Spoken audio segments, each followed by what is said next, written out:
And how is it going, everyone? Welcome to I Wanna Take the Time Machine 2. And it just seems that we are gonna keep try-harding. I mean, at this point, there's nothing else to do other than do that. Well, I mean, if we think about it, I could farm the other levels, right? Get enough coins to buy a better weapon and maybe take this guy down more easily. Nah, I don't like farming, and I mean, it's a good enough challenge, after all. You know, that's the thing.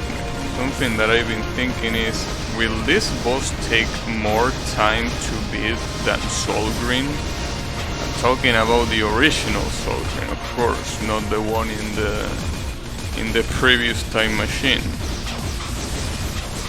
Or better yet, is it gonna take more time than the Cheetah Men? Because the Cheetah Men, I'm pretty sure that they took even more time than Solgreen. It was really crazy. I really wonder if that's gonna be the case. But we will see. Or is this gonna be like Wings of B and I will just give up in the end? Too many questions and no answers. But something's gonna happen. Just need to know what. But we will see. We will definitely see. I mean, it has to be one or the other. Either we win or we give up. There is no other outcome.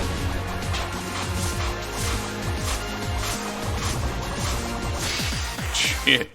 Damn. The second phase is the actual problem now.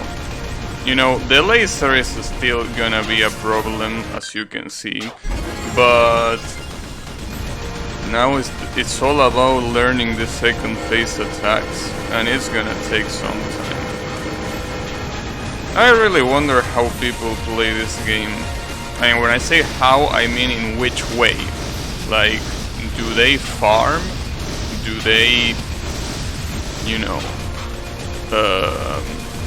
are they really good that they can actually clear the stages really fast even the first time? I don't know. Because I'm pretty sure that most of the people that play this will not use this sorry-ass handgun to beat this boss. I think after they see how much of a pain in the ass it is to keep up. Hey Nico and Bravi, how is it going? Well, we're not resetting every 2 seconds, actually. We're resetting it every, 1 minute. Twitch is crashing in every stream from big channels to small ones. So beware of Twitch wrath. Sounds like normal Twitch to me. I don't know. That's usually what happens. Damn, Twitch, I gotta say that they are doing some pretty stupid stuff lately. You know, there is this streamer, it's a pretty big streamer called Forsen, right? So apparently he got banned for 1 day because he said he was playing, I don't even know what game. He said fuck it, right? Because he was getting angry, right? Like me right now, fuck this shit. No, I'm just kidding. But like he said fuck it. The problem is he has a Swedish accent. And Twitch didn't hear the same thing, right? Twitch thought he was saying something else. And he got banned because of that. So basically what I'm trying to say is that Twitch being trash seems to be a common occurrence. Yeah, it's pretty fucked up, dude. Like, what can we do? ESLs like he and me. What if I mispronounce something because English is not my native language? and Twitch thinks that I say something else. Like, what do I do there? It's like not my fault that I wasn't born knowing English and its shitty ass pronunciation. But yeah, it's pretty fucked up, dude. Like, that's even more fucked up than the fact that he would have said it. Like, even if he say that word, it's way more fucked up to ban someone because they had a different accent than it is because if they actually said it. Like, it's so fucked up. It's basically, you can't pronounce English properly, well, fuck you. It's so ridiculous. Like, I can't help but laugh because it's so ridiculous that you might think that this is like the punchline to a joke. But no, it actually happened. In fact, the most ridiculous part is that he was about to get banned for 1 week. But for some reason, instead of lifting the ban because they misheard it, no, they are like, alright, well, I'm just gonna give you 1 day then. What? That's so fucked up. It's funny, but if I was in his shoes, I don't know. Well, if I was in his shoes, I would have been perma-banned. Because, you know, small streamer, who gives a shit? He obviously can get perma-banned for that, being the streamer he is. But yeah, it's fucked up. I mean, it really is. Like, sometimes it might seem like I'm exaggerating, like that's just, whatever. It's something that is not important. But I feel that things like this are really important. Because, you know, what will happen to me if I mispronounce a word and they think it's something else, right? Well, yesterday say that with Mixer being gone, Twitch had no competition. That's not really true. It has no direct competition. There is no site focused solely on streaming like Twitch. But there is YouTube, which is not focused on streaming, and, you know, streaming itself there is a little bit shitty compared to Twitch, but technically it's competition. So there is that option if there's ever something like that happening to me. Oof. It's funny because Twitch acknowledged they were wrong and they didn't hide it. And didn't hide it denying it was a better choice. Yeah, like, how do you do that? Like, how are you like, oh yeah, we were wrong, we're okay, we're gonna ban you for less. Like, imagine if you... Well, I was gonna put an example that probably happens, so I don't think it really counts. I was gonna say, imagine if a cop, you know, stops you because he thinks that you were going on, you know, above the speed limit, right? And you weren't. So instead of charging you a fee of $300, they are like, alright, I was wrong, so here, have a fee of $100. Like, what?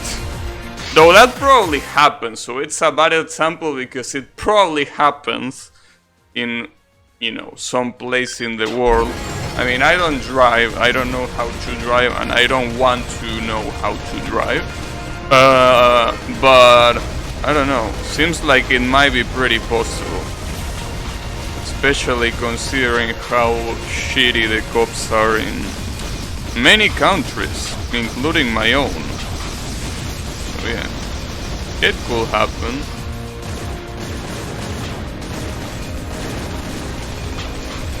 But yeah, I think it's a good comparison because it's kind of like the same thing.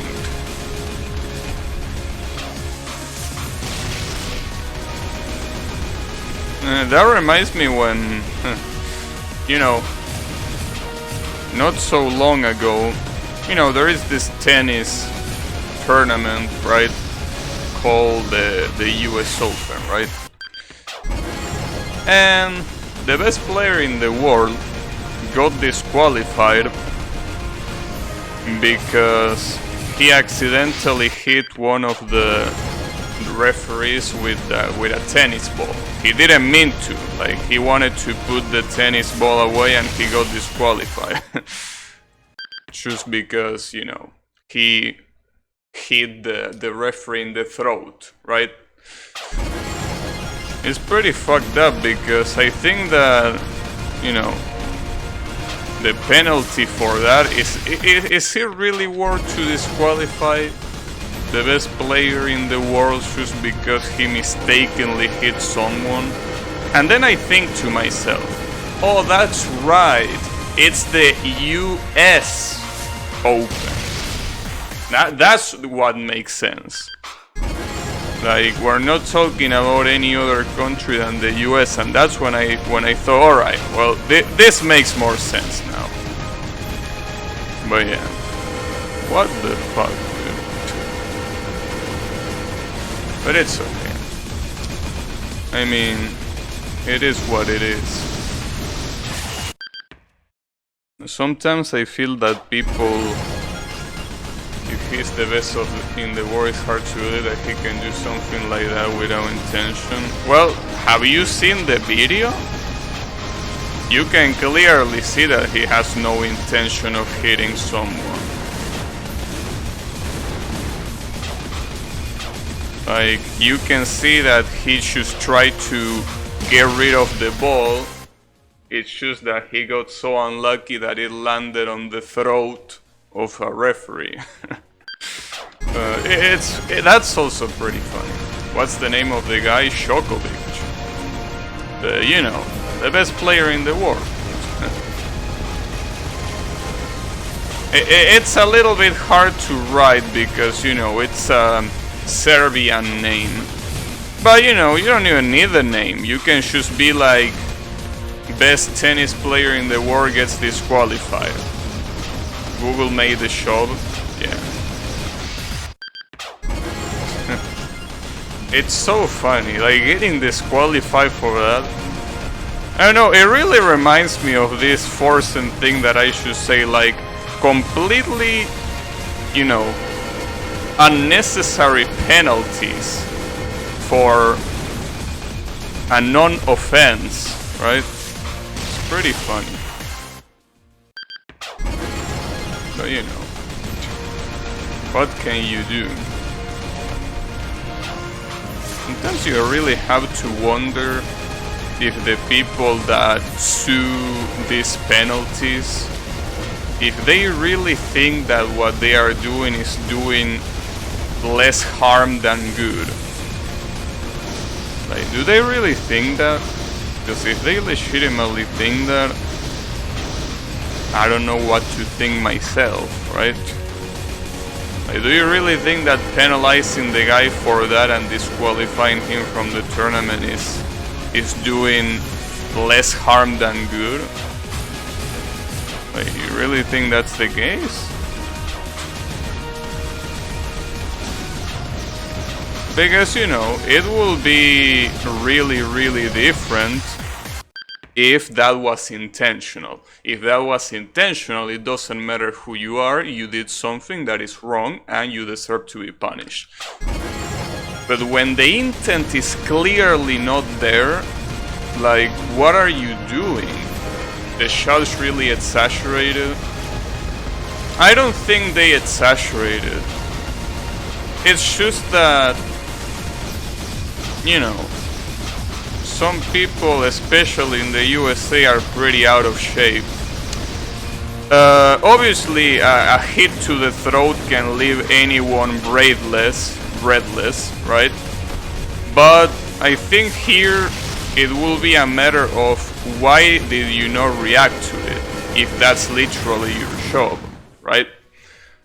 But it really seemed that the judge or referee or whatever wasn't really in shape, right? And that's not to fat shame or anything. Like, if you have a position like that, you should have a little bit of athleticism, right, in your body, because you need to react to the balls that get swing from side to side every point, right? I mean, that's literally what they do.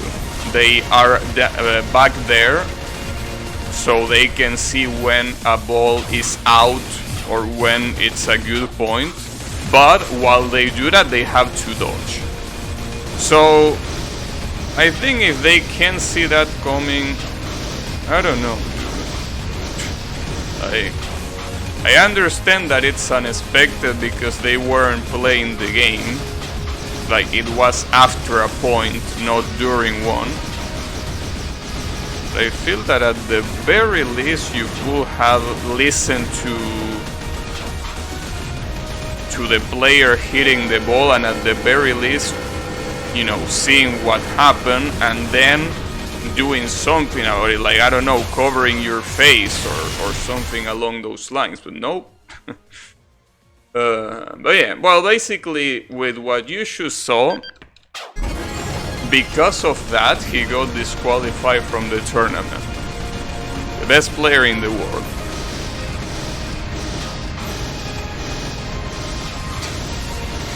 And I think that's a pretty scary thing, because I feel that at some point people are starting to forget about intention, and they are starting to solely focus on the result, right? On what happened at the end, right? And I think that's a pretty shitty thing. I mean, we are not robots. Like, we are not robots, so you can't just do something like that. Like, you can't just completely disregard intention. That's something that I feel that is really fucked up. We are humans, right? We make mistakes, but at the same time, we have the capacity to analyze those mistakes. And more importantly, if a mistake was intentional or not. And yet they don't use it. Like, they clearly know that this guy did not mean to hit the referee, and yet they are like, no, you're out. Get on. And I think this is basically a really similar thing to the fact about what Forsen went through. Like, Forsen clearly didn't have the intention to pronounce the word that Twitch heard him say, because he didn't say it. But it's like, nah, fuck your intention, who cares? I heard this, and if you say this, the rule says that you're out. Like, no, dude, we are better than that. We are way better than that. I will understand if that was a decision made by an AI or a robot, but we are neither of those things. But it seems that more and more we are turning into that.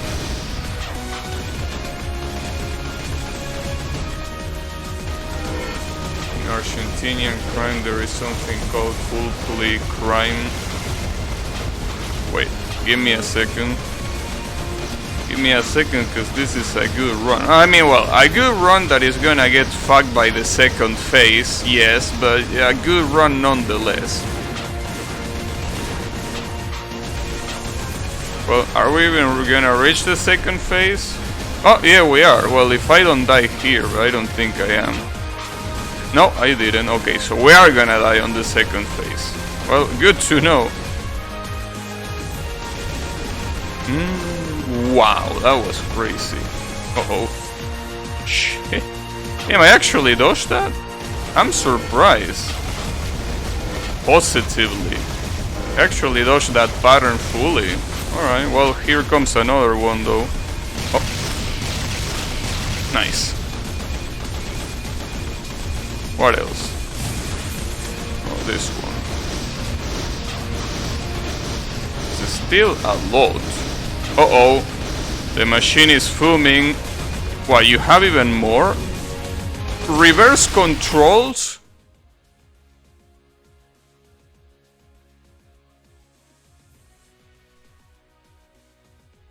What are you doing? Reverse controls. I just can't believe that.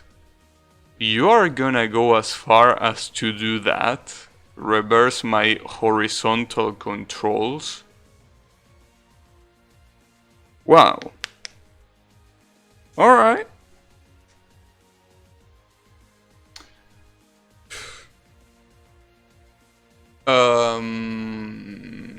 Basically committing a crime you don't want to. That also deserves a punishment. Suppose you kill someone and didn't have the intention, you can just say, I mean, I know that, but the thing here is that there was nothing. I mean, you can't put this, but like, that's what I'm trying to say. Like, you're comparing to the worst crime that you can do. Here, we are talking about someone hitting a referee's throat with a ball unintentionally. So, I think that in that case, see, if that was intentional, being disqualified would have been the proper decision. But being unintentional, it's something that you just can't do. Being unintentional. I mean, he didn't unintentionally kill the referee. He just unintentionally hit it. Oh.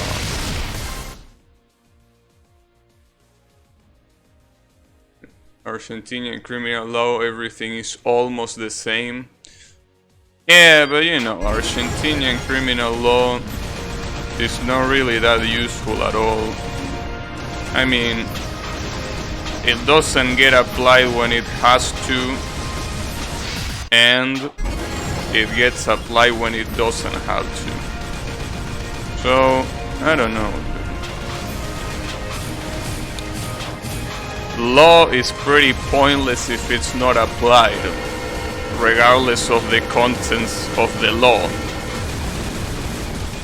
And especially in such a lawless country as this one, it makes it even more useless. No law is worse? Yeah, well, that's true. That is true indeed, but yeah. I mean, every time I look out of my window and I see literal drug dealers while the police doesn't give a shit. It's pretty funny and sad. More sad than funny.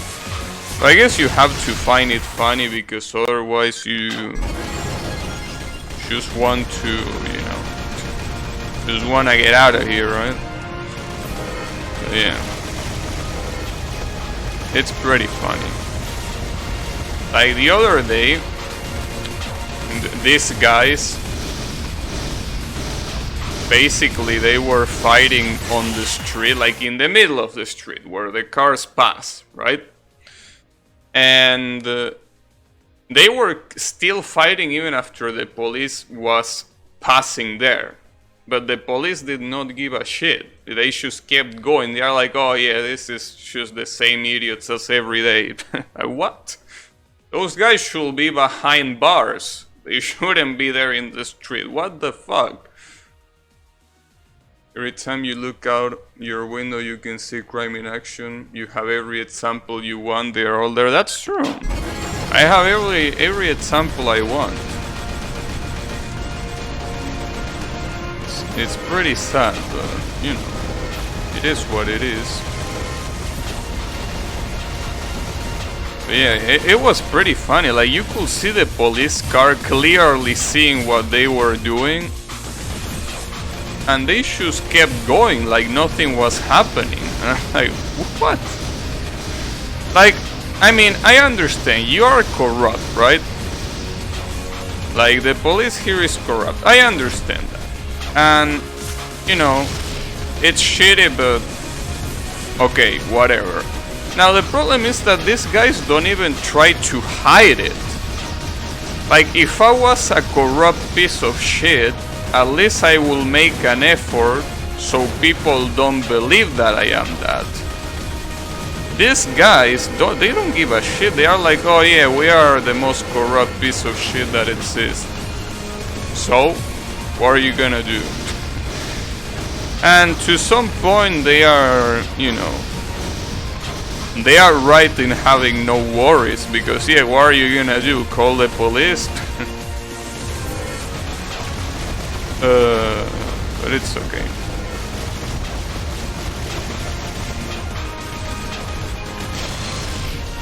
Whew, that's the first time I dodged that one. So it's basically just being able to react to it, and it's a normal double jump afterwards. You just need to react to it. Okay, I can deal with that. And it seems that he aims it either at the center or it aims at you. That's where you're wrong. They should have to make an effort. That's not how our cops work. Well, I don't know, dude. If I call the cops saying that the cops are corrupt, I don't think the result is gonna be positive. I mean, at least the cop station here, I mean, which is probably not the same as in the rest of the country, but the cop station that is in my neighborhood, they are pretty much just yet another organized mafia, right? So I'm pretty sure that if you call them, it's not like it's just a bunch of bad apples, like it's a whole organization. So I'm pretty sure that if you call them, they will make everything in their power to make you shut up, basically. So, you know, it is what it is. I don't think I can do anything about it. And I don't know if going to a different cop station is really gonna change things. Maybe it will, but most likely not. Probably because they are outside of their jurisdiction. So they are like, yeah, well, go talk to them. Go talk to your cop station. Don't come here. It's not our area of operation. Alright. But obviously, this is just hypothetical. I never actually tried. But I also don't want to risk it. I don't want to risk my own safety or my family safety just because of, you know, a couple of shitheads that have a lot of power in their hands.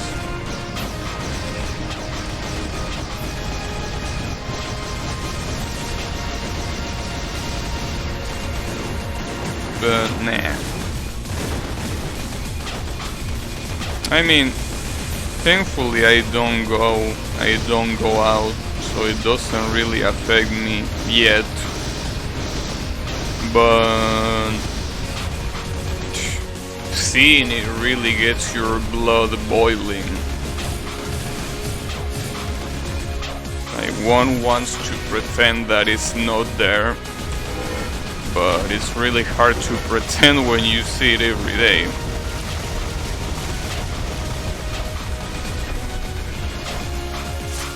Well, I say that I see it every day, but I don't really look out the window every day because of that, basically.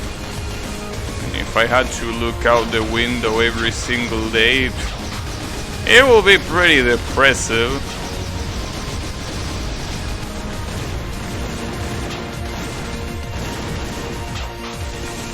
You can probably hear it.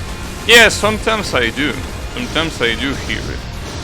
You know, people screaming because they are fighting, because they are high out of their minds. Yeah, that's something that you can usually hear. Uh-oh. Fuck them. For that attack, I should be on the edges of the screen and not on the center. I forgot about that missile attack. Okay. But yeah, the point is,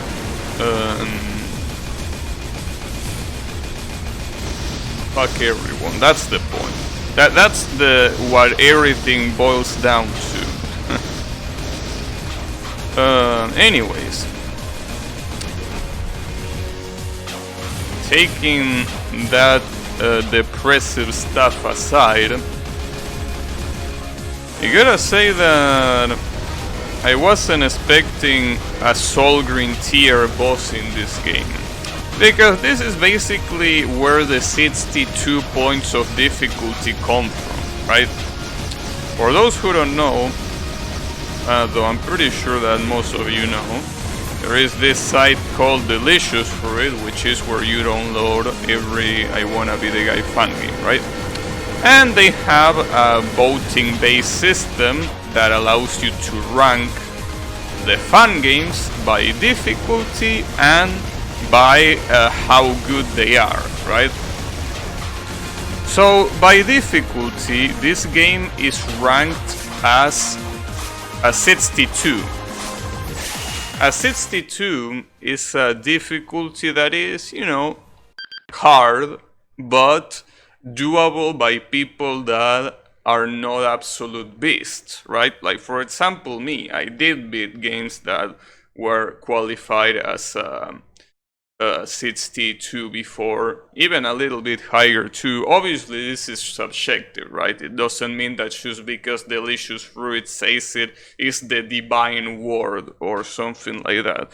But it's accurate sometimes. And here, 62, I'm pretty sure it's almost the same difficulty as the previous one. The first I Wanna Take the Time Machine. I Wanna Take the Time Machine has some challenging stuff,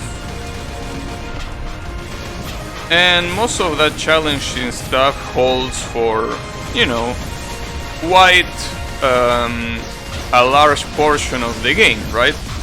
You have bosses like Evil Ryu that is not the hardest thing ever, but it's pretty challenging. You have bosses like Mega Man with Mecha Sonic, you know, also being pretty challenging. Then you have bosses like Solgrim that are pretty hard. And then the final boss, which is, you know, definitely hard, right? Like, in something, I wouldn't say incredibly hard, but definitely very hard. In this game, however, it's a little bit different. Everything so far in the game, with the exception of this boss, was, you know, pretty standard, right, in terms of difficulty. Nothing really too crazy, even if there were some hard sections here and there, but they weren't too long, and usually they also didn't take too long to get beat, right? So without this boss, if we completely ignore this boss, I will say that in terms of difficulty, this game will be like a 45, maybe even 40 of difficulty. Obviously 40 we're talking out of 100, right? That's what we mean when we rate the games here. Now the thing about that is, this boss is the one that is like making the difficulty go really higher. If it wasn't for this boss, it definitely would not reach anything close to 62. And in fact, I was starting to wondering myself, why is this rated the same difficulty as the previous one? Where the previous one was way harder than this one up until this point? Well, this is the answer right here. The boss that you are seeing on the screen right now. Just because of this fuckface, this game is a 62 of difficulty. Which, you know, I don't really mind. I mean, I like challenges. This was definitely unexpected. It was definitely unexpected because, you know, I definitely thought that it was gonna take a lot longer to reach here. To you know, to reach this part of difficulty, especially because the last thing that you do after coming to this boss is that other boss with the screen shake that, while it was a little bit challenging, it didn't take more than an hour to beat. And this one, you can already see how much it's taking. We're almost at the 5-hour mark of this boss. So yeah, you can tell that the difficulty changes quite abruptly. Though that's not something unheard of in fun games. Usually that's what happens. In fun games, usually the whole game has a pretty standard difficulty with maybe some hard sections, but then the final boss comes and you are done for. So in that sense, I think this game really has that classical feeling where the final boss is gonna obliterate you no matter what you do. So, good shit, I guess. But it is the way it is. I still think I can defeat it, though now that I've seen this asshole reverse my controls at the end, I'm starting to have my doubts again. Like, reversing controls is not a joke.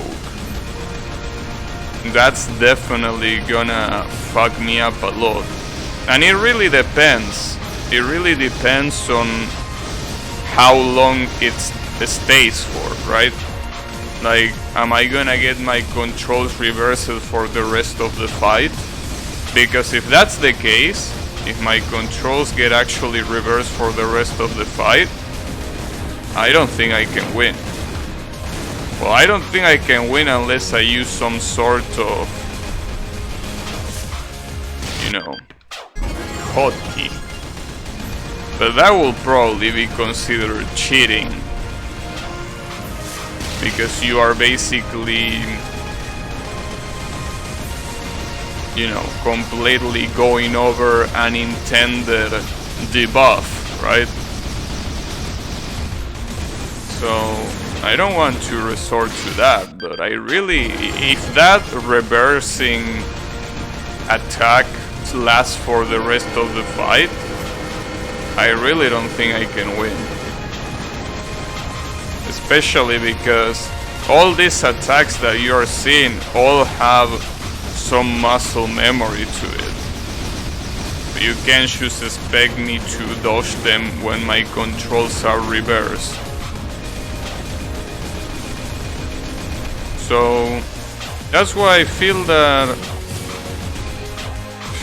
we just need to see. We need to see.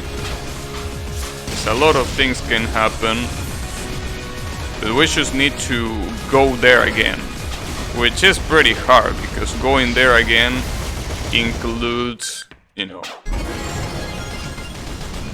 getting this boss to 25% of health. I mean 300, yeah, it's 25%. So you can tell that it's gonna be a problem to get there yet again. I mean, it's still a struggle to me to get to the second phase when he reaches half his health. So it's even gonna be a bigger struggle to reach 25%. But it's all a matter of trying.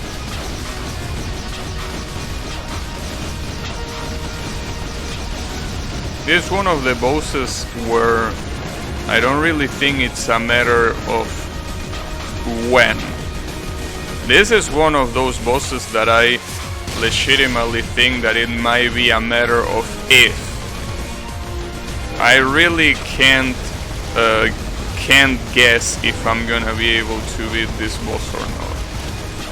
So yeah, this is one of those. Especially with shit like that, dude. It's all a matter of if.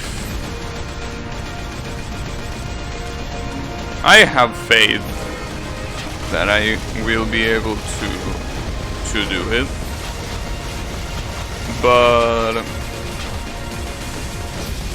we will see.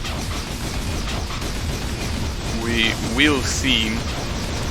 But I basically decided that I don't really want to leave this boss behind and go play something else. Like, I feel that if I do that, it's gonna happen the same thing that happened with Wings of B. Wings of B, I gave up on a boss and I never went back to it because it was just way too hard. And I don't want the same thing to happen to this one, but you know, if it is really hard, I mean,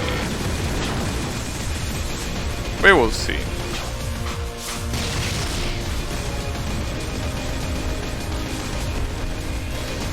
I also am pretty curious to see if this is gonna be the hardest boss that I fought on stream. I think so far the hardest boss that I fought on stream is the Cheetah Man. The Cheetah Man from I Wanna Be the Boshi might have been by far the hardest one. Like by far the hardest boss that I fought and defeated, obviously. Because if we actually go for the hardest, we will have to mention Miyogi from Wings of B, which is the boss that made me quit the game. But I didn't defeat that one, so I don't really care. So yeah, the real question here will be if it's gonna become the hardest defeated boss on stream. I think that in order for that to happen, I need to go 2 more streams after this one, which I really hope it's not the case. But that will be the only way. Because I'm pretty sure I dedicated like 4 entire streams to the Cheetah Man. So it's all a matter of seeing what's gonna happen.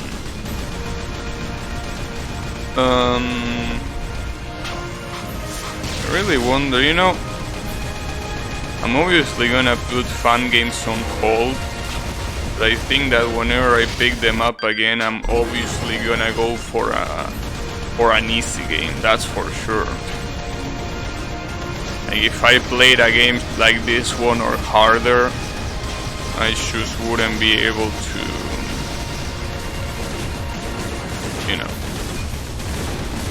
I probably will want to take a break immediately. And that's not the idea. Oh, I'm dead. Yeah. The RNG on that attack is really fucked up. And I thought RNG wouldn't be such a big problem in this fight, but in this attack you can get cornered incredibly easily.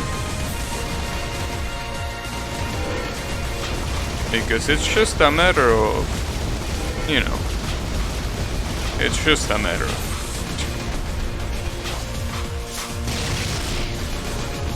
It's a matter of not being able to react to them. And getting cornered in return.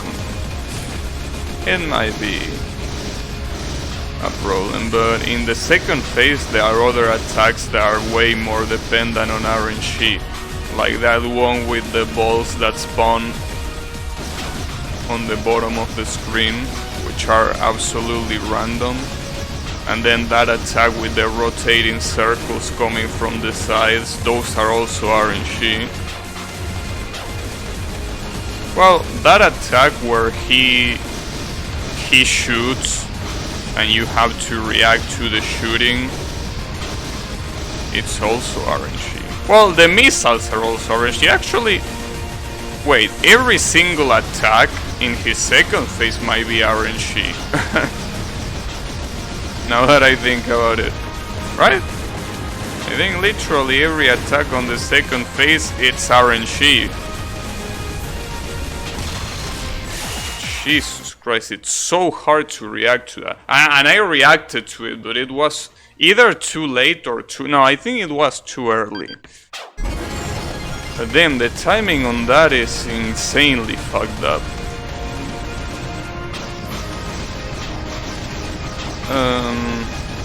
But at least I'm happy that I'm getting the laser more consistently, and hopefully it stays that way.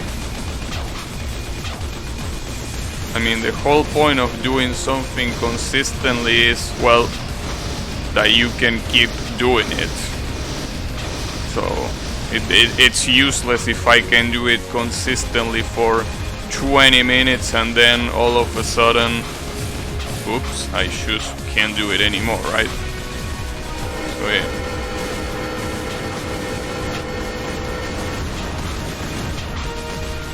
That's the important part. But it seems that I'm able to do it. At least a lot better than in the two previous streams, and that was basically the highest issue in this fight for me. That attack was just too fucked up.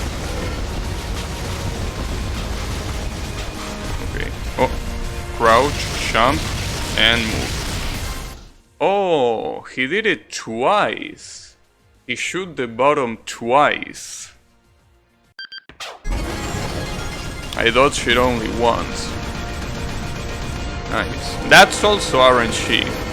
I mean, the patterns themselves are fixed, but which pattern he uses and in what order, that's RNG. So yeah, pretty interesting how much the second phase, like how much more RNG it is compared to the first one. Like here, this attack is absolutely static, right? There is no randomness to it, just absolutely static. This one is aimed 100%, even though there is RNG in the flames. As long as you go far from it, it's not gonna be a problem. This one is also fully static, nothing random, just a static sequence. Right? This one is, I think this one is aimed, has some aim factor to it. This one is obviously, well, it's a mixture of static and aim because the jump refresher is aimed at you, but the laser is obviously static. And this one is the only one on the first phase that is actually RNG.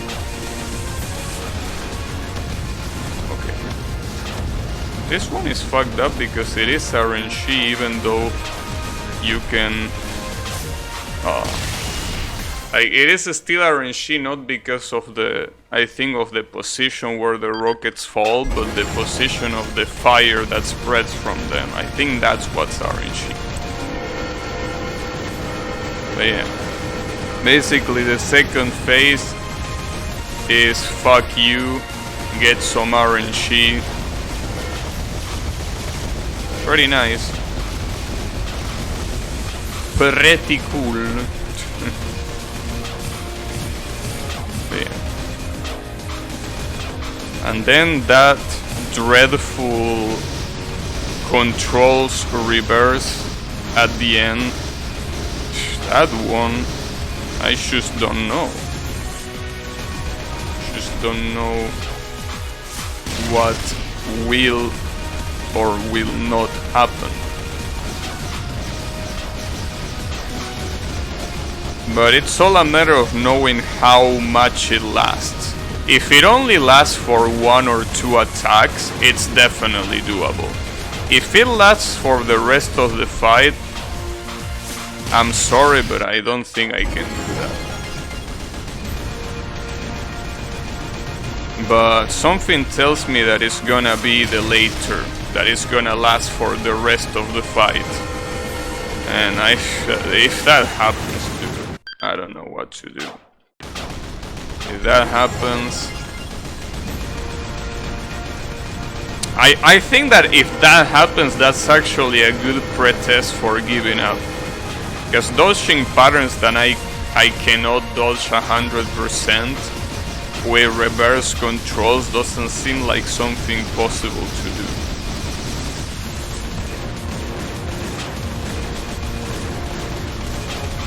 But we will try. We will definitely try. I mean, that's what we've been doing all this time. I mean, that number right there, 314, is not cosmetic. That number is real. Sadly, it is real. You know. We've been trying. We're gonna keep trying. Don't know for how long, but it has to happen. I'm not going out without putting up a good fight. I still have fight in me. We just need to keep going.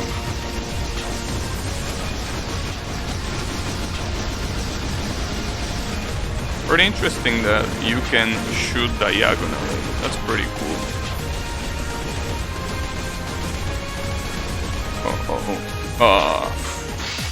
That's so fucked up. I feel like using RNG in an attack like this is just really, really fucked up. Because you can get some combinations that are insanely hard to do.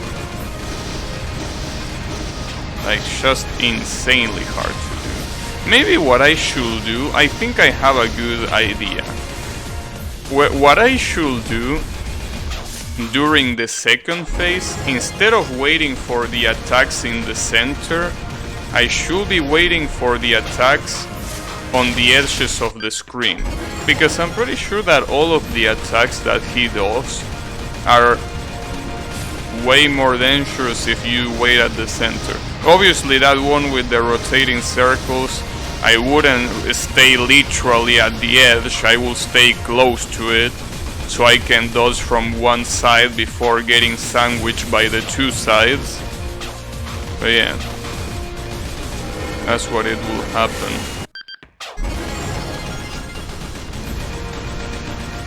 That's definitely what will happen.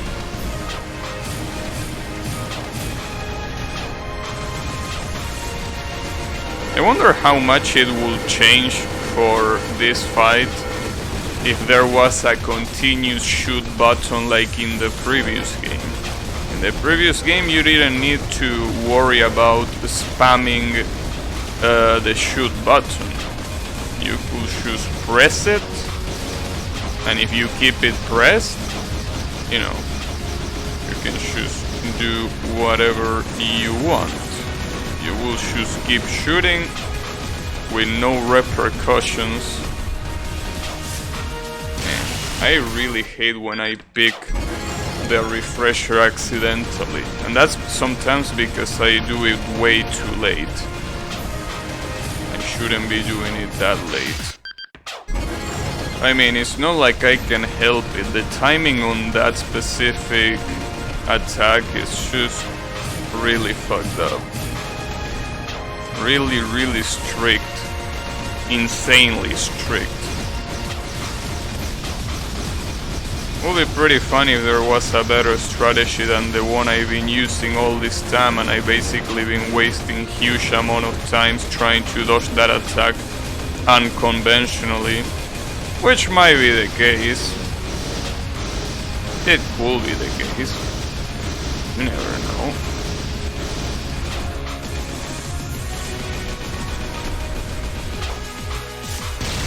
Whew.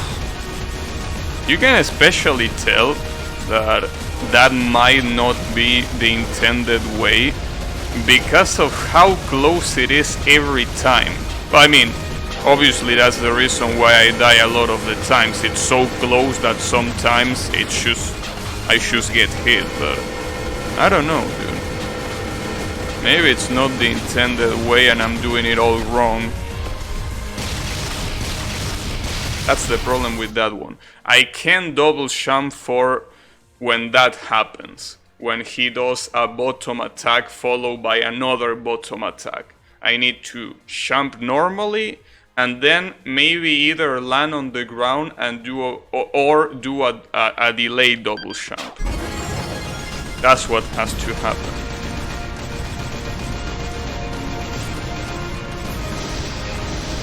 I find it pretty weird how I got so salty the first time that I met this thing. Maybe because I didn't expect it to be legitimately hard.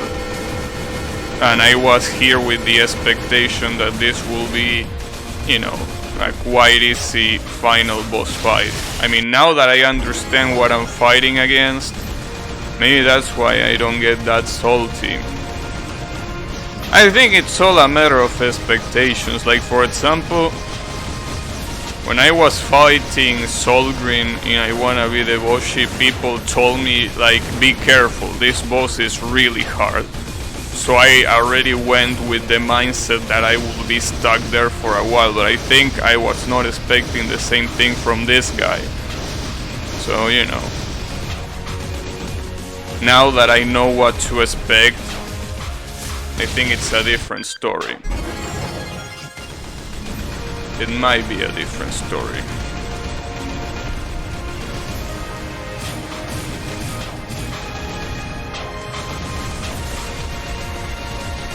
The funny thing is that all this time that I've been fighting this guy and I still can't figure out what the fuck he's supposed to be. I mean, he kinda looks like a butterfly, right? Well, I mean, obviously a mechanical, really ugly butterfly. Well, I mean, yeah, butterflies are ugly if you look them up close. But, you know, it looks like a mechanical butterfly, right? That's pretty much what this is. I mean, what else could it be? Well, maybe a moth. Maybe it could be a moth. A mechanical moth. Yeah, I guess it's supposed to be a mechanical insect Dodonpachi style. I think that might be what's going on here. Just that this one is a butterfly instead of a bee. Well, yeah, definitely not a bee. Damn. Wasn't... Okay, I'm gonna stay here. Okay. So for this attack, it's a good thing that I stay here. Ah, man. Alright. The laser, dude. I just can't get it 100% all the time. It's just a curse. That reminds me when I was fighting Taboo in Super Smash Bros. Brawl. He's the final boss of that game, right? And the funny thing about that boss is that he has multiple fucked up attacks, right? But there is one that is literally a full screen attack. And back when I played that, I didn't know that there was something called dodge in Smash, that you were supposed to press shield and a movement key in order to dodge. I didn't know that was a thing.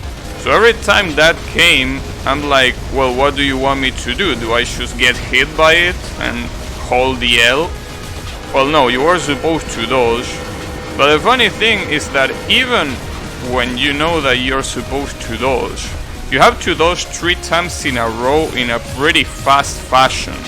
So dodging that attack consistently, it's really, really hard. And it reminds me of this attack. Even if I know what I have to do, I just can't for the life of me get it consistently. Oh, you know. It's pretty funny.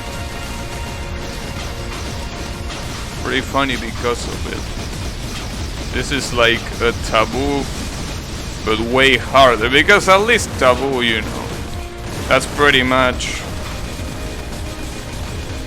the only fucked up attack that he has. And most of the other attacks are pretty telegraphed.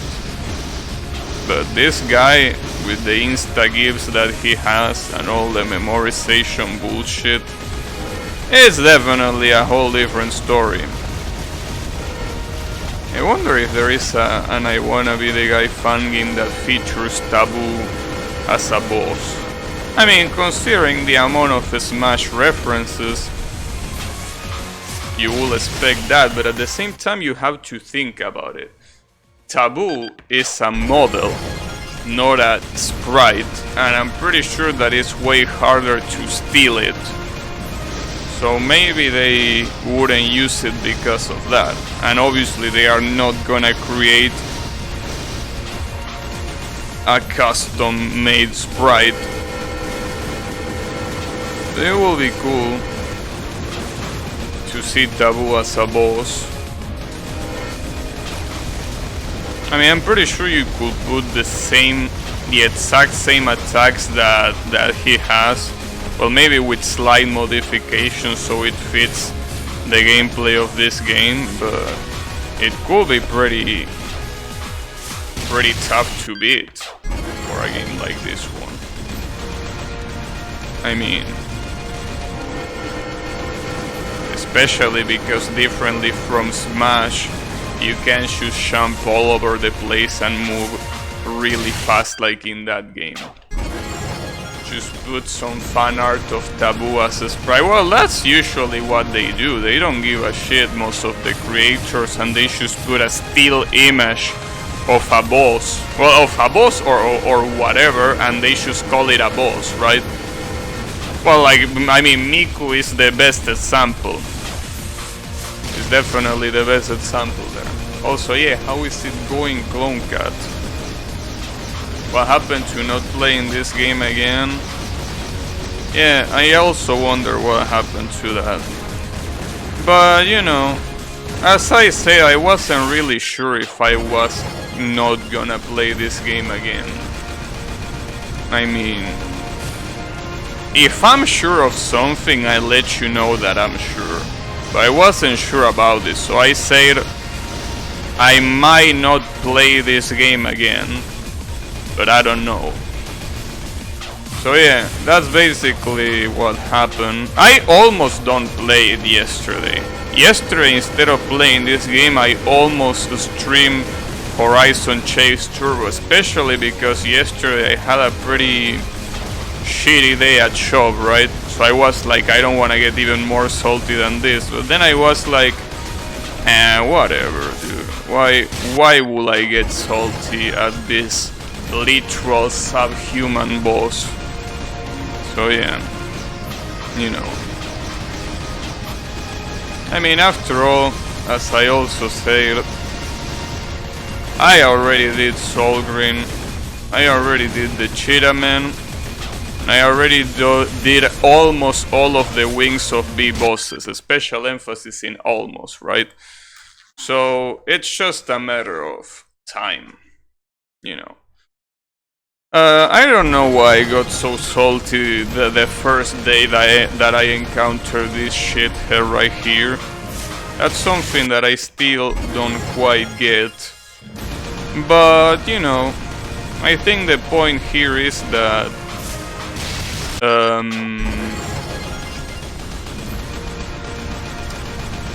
you know,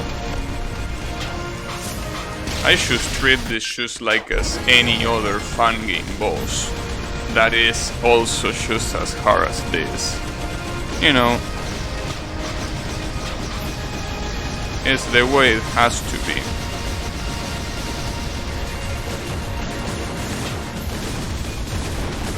It has to.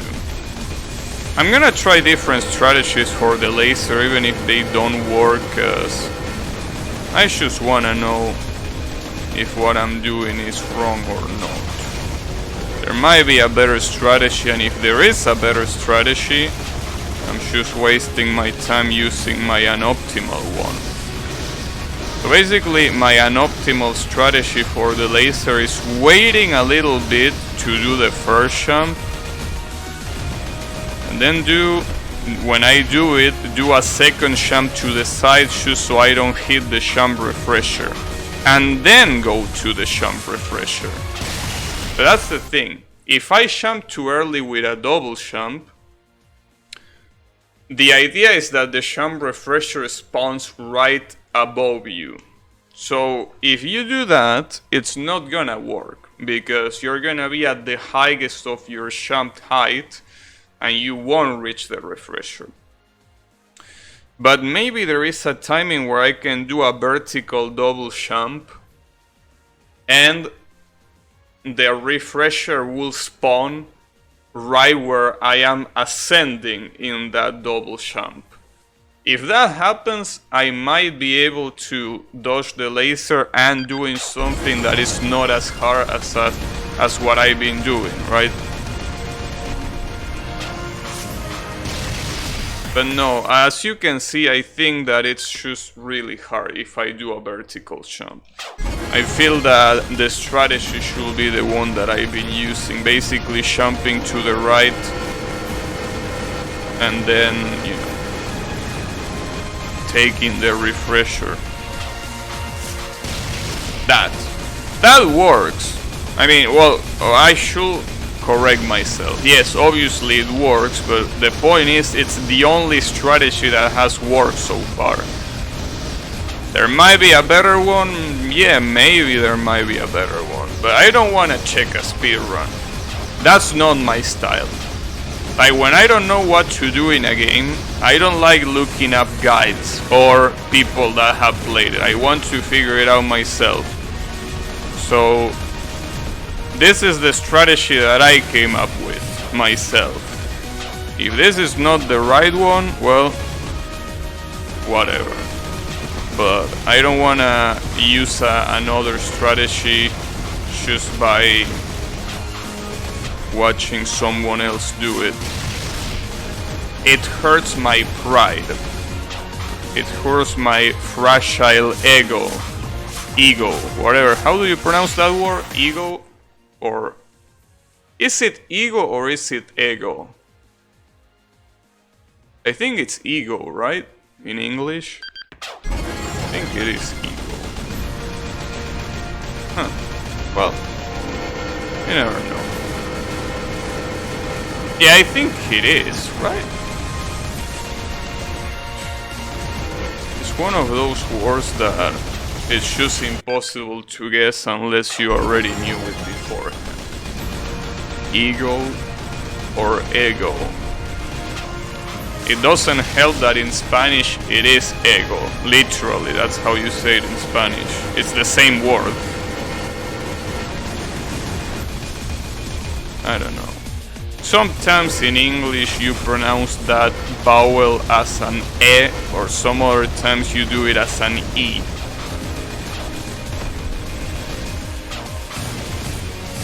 I mean, you don't say electricity, you say electricity.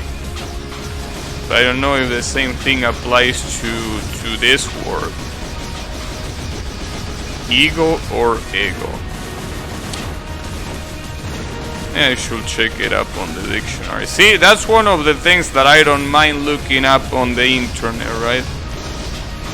Well, I mean, I don't mind looking them up because I literally can't figure them out by myself. Because, you know, guess what? There is no logic behind it. So the only way it will be going to the internet. Uh-oh. Whew. Ah, too fast. Damn, that fire was so abnormally fast. Unbelievable. Unbelievable.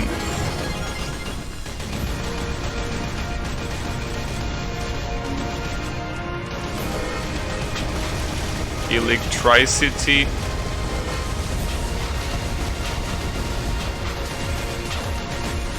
Yeah.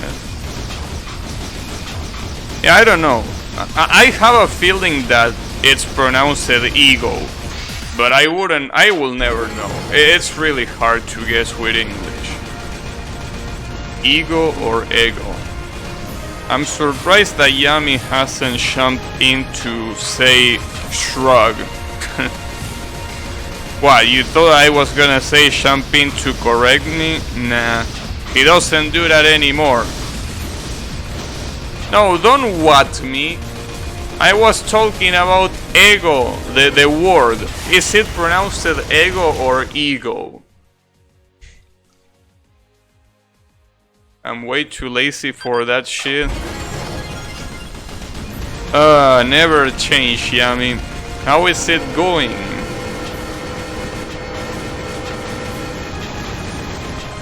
Ego is the snack ghetto breakfast food. Okay, so ego is not the pronunciation, it's ego. Okay. Yeah, ego, because it comes from egg. I see. That's why that one is right. Alright, thanks. See? You didn't need to say much. It was a simple explanation. You didn't even need to copy-paste the phonetic alphabet. It was a simple one. So yeah, ego. It's funny because in Spanish, ego is also a word. It's actually I don't know exactly what it is. Is it a fruit? I think it is a fruit, right? Like, I mean, it's something that you usually eat as a sweet, but I think it's supposed to be a fruit first and foremost before being turned into. It is a fruit, I see. Yeah, since I usually don't eat it. Yeah, ego. It's written with an H. Like, the only times I remember egos is when you go buy popcorn and they usually have like caramelized egos, right?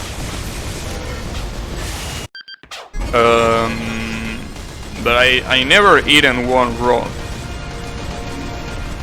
It's way too sweet for me. Yeah, I remember not liking it when I was a kid. And I never tried it anyways. Not anyways. I never tried after that. I don't know why I say anyways. But yeah. I don't know what's the word in English for that fruit. I wonder which one it is. Ego. In English. Which one would it be? Would it be something like I don't know, blueberry or some? No, that would be mora, right? Yeah, I think that's a different. Maybe it will be one kind of berry, but probably not. I don't know. I don't remember reading it in English because, you know, if I don't care about it in Spanish, I much less will care about it in English. So.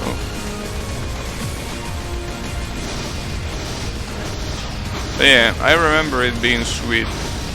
What I do remember being really good, but sadly I never had one since I was a kid, are caramelized apples that are also usually sold alongside popcorns, right?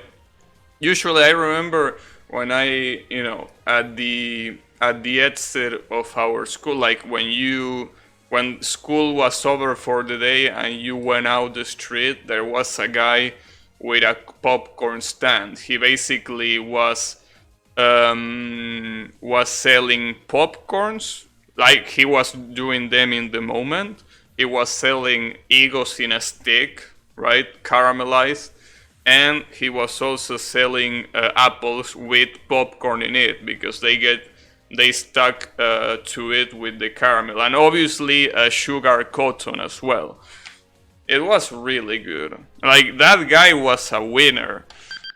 Like, selling that shit outside of a school, Like, what a genius. Seems to be... Oh, I'm not gonna say that word just in case.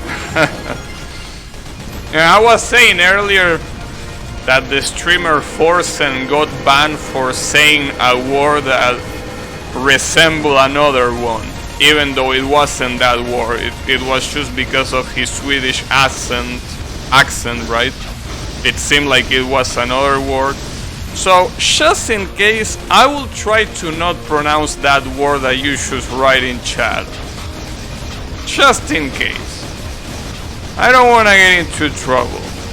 And I don't trust my pronunciation well enough to pronounce that and get away with it. So yeah. It's alright. But thanks for the info. Motherfucker. Yeah, like literally, I'm not kidding. Forsen got banned for 24 hours, well, one day, for saying fuck it, right? But he said it in a Swedish accent, and he said it in like a weird voice, and Twitch thought he was saying something else. Yeah. And the most, the funniest part about this is that he was about to get banned for 7 days, for a whole week, and when they realized their mistake, instead of lifting the ban, they were like, well, alright, you're gonna get banned for 1 day instead. Damn it. I already said it earlier in this stream, but it's still just as funny as it was at the beginning. Jesus Christ. Because it's so stupid. It's so stupid that it is funny. You can't help but find it funny.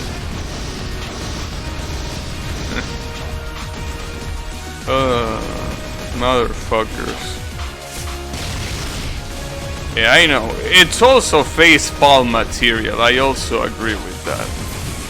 But you know, this is Twitch we're talking about, right? So sadly, shit like this is not even surprising anymore, as much as it should be.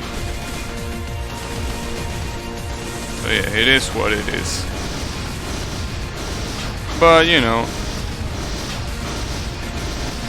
I wonder how far they can go and getting away with shit like this. Oh man.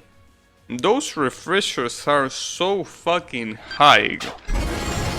Like, if you don't do a really well-timed double jump, you can't reach them. It's so fucked up. Or maybe I'm just doing it too slow, I don't know. Oh, look at that! We're almost about to reach 2,000 deaths. Almost 2,000! Hey Riemann, how is it going? Oh, speaking of high, Dr. Disrespect apparently got into a collab with Snoop Dogg. I couldn't believe it when I saw it. How do you do that? Like, Jesus Christ. They were playing that American football game, Madden or some shit like that. And it's like, how the fuck are these two playing together? How do you do that? But, yeah, he did it. Somehow. Snoop Dogg and Dr. Disrespect. Hey, look at that, 2,000. Finally. We finally reached 2,000. And I don't get any achievement for that? What the hell? Hope do I not get an achievement for that? I deserve it. Dying 2,000 times. More importantly, I deserve an achievement for being in this fight for more than 5 hours. Why are you not gonna give me an achievement for that? Fucking assholes.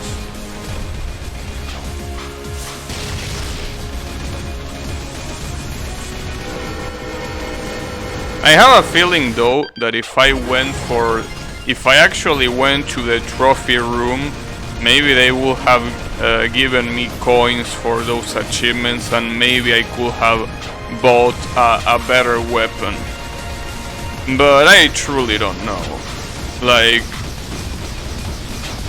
sadly I can't do that anymore as far as I know. Like, I just can't, because apparently the city was destroyed. So if you didn't get your shit together before this fight, you are pretty much doomed. So yeah, I guess we are stuck with this pistol. But you know, at least this pistol doesn't run out of bullets. We can keep using it, well, forever. Seemingly forever. Right? I mean, it says infinite right there, so I think infinite is a pretty high number. Well, it's not really a number. It's a concept. Pretty fucked up concept. That's for sure. But still a concept. I think the infinite was something that has always fascinated me, even though I never really wanted to get into really complex maths. But like, is infinite real? Is there something that is truly infinite? I mean, how will we know if something is truly infinite? So far, the only things that are infinite are theoretical. Like, we suppose that those things don't have an end. But is there really anything truly infinite? Is that possible? I don't think it is. Like, from a practical standpoint. You know Einstein's famous phrase? I know many Einstein's phrases, but I don't remember any phrase. Oh yeah, the one about human stupidity. There is only two infinite things in there are only two infinite things: the universe and human stupidity, and I'm not sure about the first one. Yeah, I know that phrase. No, but like, when you think about it, right? We have no way of knowing, or rather of proving, that something is infinite or not. How do you prove it? It's impossible. So it's only a theoretical concept, but I really wonder if it can be more than that or not. But I really don't want to get into mathematics, into complex mathematics, to find out. So I guess I'd rather live with the doubt. But then again, I don't know if there's anyone that knows the answer to that. I mean, everyone agrees that infinite is a concept rather than something that can be demonstrated. It's still pretty interesting to think about it. Whew. Uh-oh. Okay, here he reverses my controls, right? No, not yet. When does he do it? Now, right? Yeah, now he does it. Oh, man.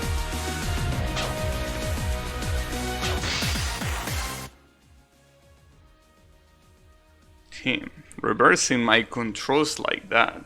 If that really lasts for the rest of the fight, I don't know. Human stupidity doesn't need to be proven of being infinite. A mathematical concept to begin with, because numbers are infinite.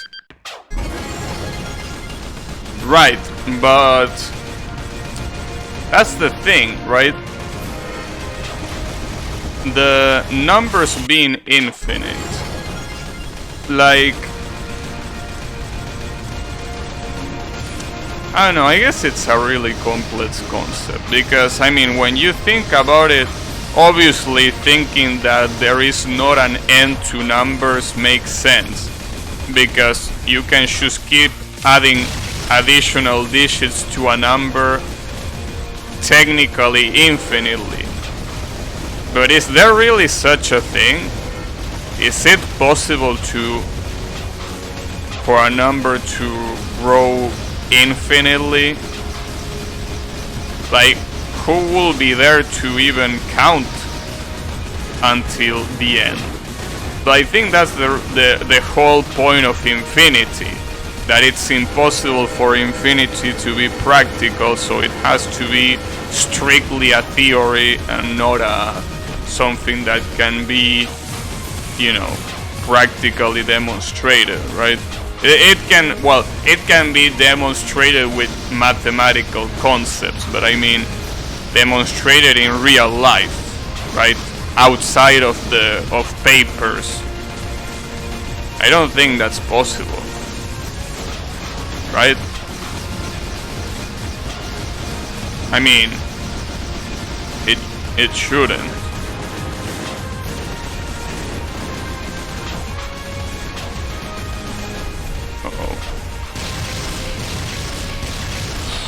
That was so fucking close. Damn, you had to use that one, didn't you? Trying to attach said concept to a tangible meaning doesn't work. Yeah. But, you know, I think there are some people that do that. Though they probably just use the word infinite as an hyperbole, or whatever you pronounce that word, because, well, for example, that's the thing. Some people say that the universe is infinite, but is that even possible? Is it possible for the universe to be infinite? But then again, the only way to answer that question would be to answer even more complex questions, like, for example, how did all started in the first place, right? So I think we are still pretty far from being able to know that. I'm pretty sure that if there is a mathematician or an astrologist, or wait, was it astrologist or astronomist? Well, whatever it was, if one of them is watching right now, they probably want to fly all the way here and slap me in the face themselves, right? I'm pretty sure they will be really glad to do that. But you know, keep in mind, I have no knowledge in any of that shit. So I'm just asking from a completely uneducated point of view. But I guess there is no answer yet.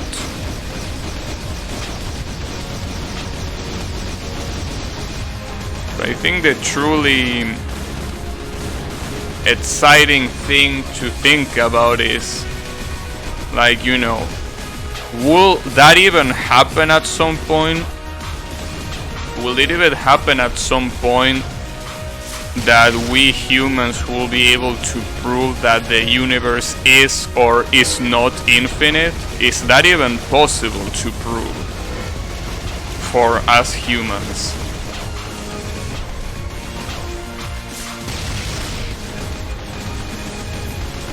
Uh-oh. Ah, that fucking combination every time, dude. You can't prove it's infinite, just like right now you can't prove that it has an end. Yeah. But like obviously we know that we cannot do that right now. But I feel that we won't be able to do it ever, right? I mean, I don't think with our capacity as humans we will ever be able to tell if the universe is infinite, right? I just don't see that as possible. But you know, there are far more interesting questions that will be answered if it's something that will be able to be answered at some point, which, as I said, it will be things like how did it all start, why are we here, etc., etc., right? Those are far more interesting questions than knowing if it's infinite or not. In fact, I'm pretty sure that knowing if it's infinite or not at that point will become useless. Like, knowing if it's infinite or not will be useless if you know how it all started and what's the point, right? But I don't really think that's gonna happen ever. Not for humans, at least. Then again, is there anything else that can rationalize said thing? Those are really interesting things to think about. Right? Every time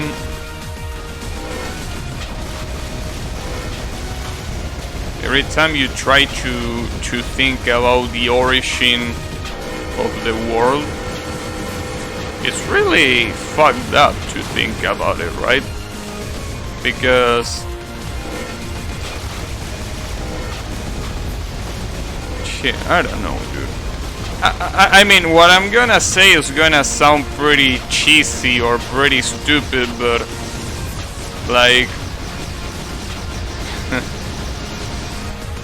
existence makes no sense.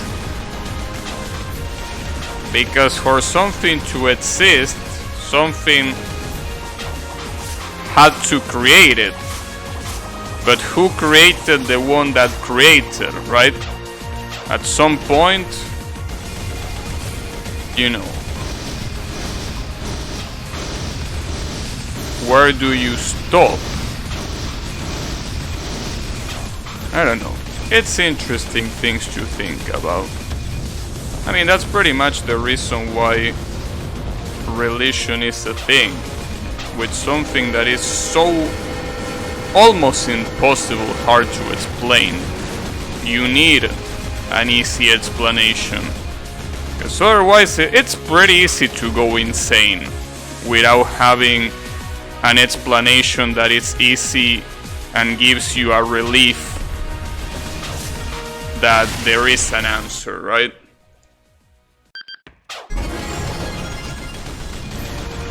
But yeah. I don't know. Pretty interesting stuff. I guess that's also a reason why philosophy is still strong, even though not as strong as it was years ago, mostly because it basically started dividing itself into the different sciences. And philosophy was supposed to be the go-to discipline for understanding stuff. But obviously, when things got more specified and when people started dividing the areas of knowledge, instead of talking about philosophy, we're not talking about biology, you know, mathematics, which all started as philosophy. But now philosophy is basically the place to discuss things that none of these new sciences can explain, right? Well, new, I mean, I say new in the sense that, you know, all these sciences that came after philosophy, right? It's pretty interesting shit, I gotta say. The only thing that you need to comprehend is that it's beyond you. Yeah, I know, but you know, for, you know, a species like us, humans, that we like to rationalize everything, we need an explanation for everything. Even if we understand that it's beyond, nice pronunciation there. Even if we know that it's beyond our knowledge, and even if we know that it's probably gonna be impossible to know ever, one cannot help but try really hard to find an answer, even though we know that it's probably impossible, because that's how we humans are. These youngster scientists, what you mean? I'm not a scientist, I'm a programmer.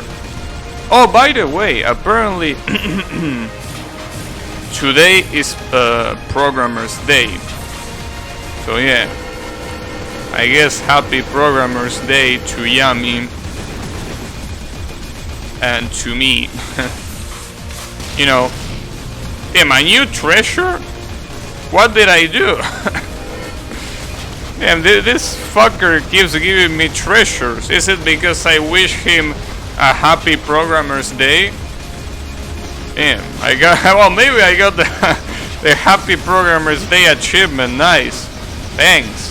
I appreciate that game.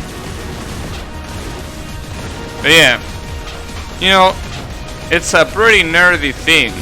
The reason why today is Programmer's Day is because it's the day number 256 of the year.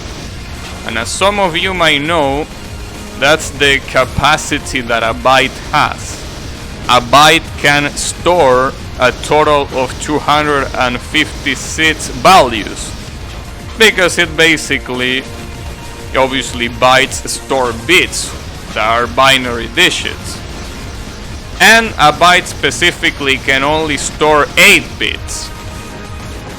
So if you calculate it, you have exactly 256 combinations possible in a byte. So that's why this day is considered Programmer's Day. So yeah, shishis to every programmer out there for keeping on programming and not throwing everything to the digital trash, as sometimes we will love to do. Oh shit, it's your day here, have this. Well, I mean, I will take a consolation prize like that. I mean, after literally almost 6 hours of strolling against this shitty ass boss, I think a consolation prize like that is pretty cool. I mean, as I said before, are you seeing that 357 number right there? That's the amount of minutes that I've been stuck into this fight. And as you might also know, that's almost 6 hours. I mean, 6 hours is 360 minutes. So yeah, imagine being stuck in this fucking boss for 6 hours. Too nerdy, I rather remember Cernos Day. Well, the funny thing about Programmer's Day is that it's different depending on the year. So in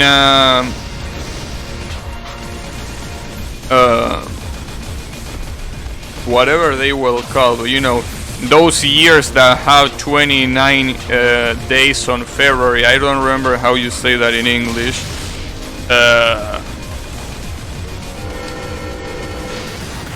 Leap years, is that how they are called?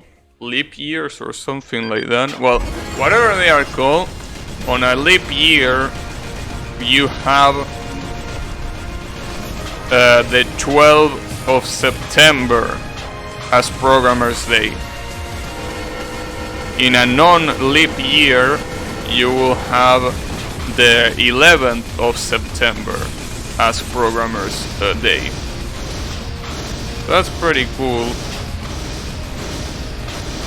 Wait, no. I'm a fucking stoner.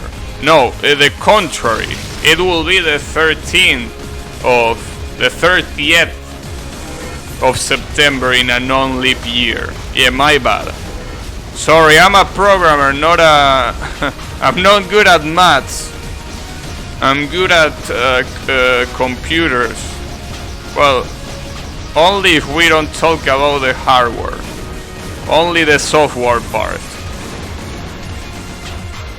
Yes, believe it or not, being good at software is really useful right now. I know it's crazy to think that someone that is completely useless outside of making software will be useful, but yeah, we are. Somehow.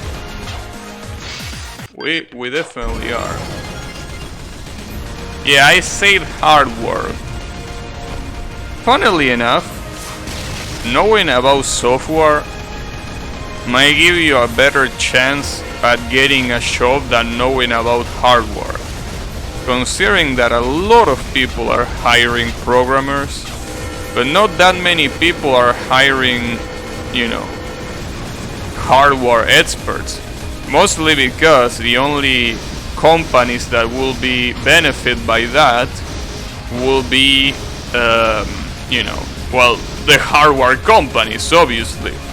But there aren't as many companies that build hardware as there are companies that need to have custom software built for them, right? Because, you know, companies that need software made for them are pretty much every single company. Well, I mean, it could be every single company. When it comes to hardware, though, that's not really the case. I mean, obviously, you will need someone that is like the infrastructure manager or something like that. But that's not quite the same as being a hardware expert. I mean, being a hardware expert means that you will know how every... Well, I think hardware expert is basically just another way of saying, you know, electrical engineer, right? I mean, I'm pretty sure the people that design and build hardware are electrical engineers, right? Well, maybe there is a branch that is called hardware engineer. No? Alright. I guess not then. Oh man, this fucking attack is so fucked up, dude. I just can't believe that attack exists. It's even worse than the laser, because at least the laser is fully static, even if it's hard to execute. But that shit, not only it's hard to execute, but it's complete RNG, dude. That's so busted.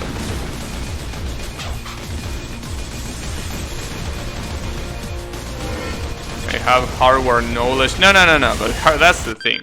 When I say an expert in hardware, I don't mean knowing how to build a computer with already crafted parts. I'm talking about the people that craft hardware, that know how it works from the inside, and that they are able to either craft something themselves or tell people how to craft it, right?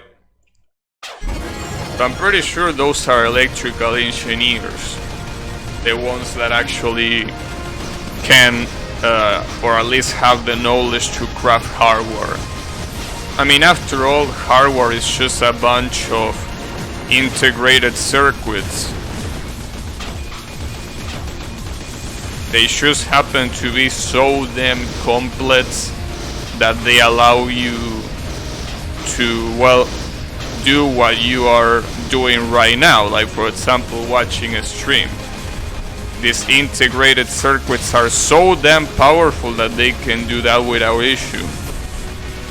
So yeah, I'm pretty sure in this case a hardware expert will be an electrical engineer. but it's pretty hard to find a shop. Well, I don't know how hard it is. I'm not gonna pretend I know. But I mean, you will need a really specialized position in a pretty specialized company to find a shop regarding hardware crafting. Oh, it's electronic, not electrical. I see. Thanks for the correction. Electronic engineer, not electrical. I see. Thanks. Oh, I'm assuming then that the electrical engineer is the one that is more similar to an architect, right? The one that knows about the blueprints in a building.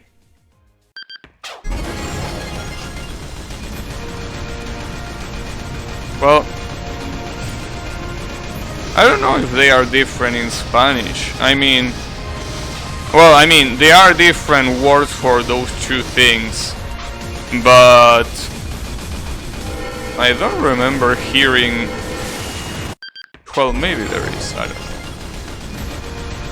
know. But yeah. Electronic engineer then. What a friend told me is that the difference is the amperes they work with. Interesting. So the amount of electricity that they manage. Yeah, well, I'm assuming that an electrical engineer handles a really high amount of amperes, right? Considering that they probably have to handle city-like installations, city-sized installations, while an electronic engineer just has to handle a device that is the size of a person, and well, sometimes even not even that, sometimes even smaller than a person. Yes, I see. Pretty interesting. Damn, 365 minutes? Just as many minutes as there are days in the year. Bullshit. Alright. Don't know how to feel about that, to be completely honest. I don't know how to feel about that. I mean, on one side you can be like, wow, the perseverance on this guy, right? He doesn't give up even after that much time. But on the other hand, you can think then, this guy is so fucking bad that he can't even beat the game in 6 hours. Not even the game, the boss in 6 hours. You mean stubbornness? I think there is a... well, just like there is a pretty thin line between courage and foolishness, I think there is also a pretty thin line between,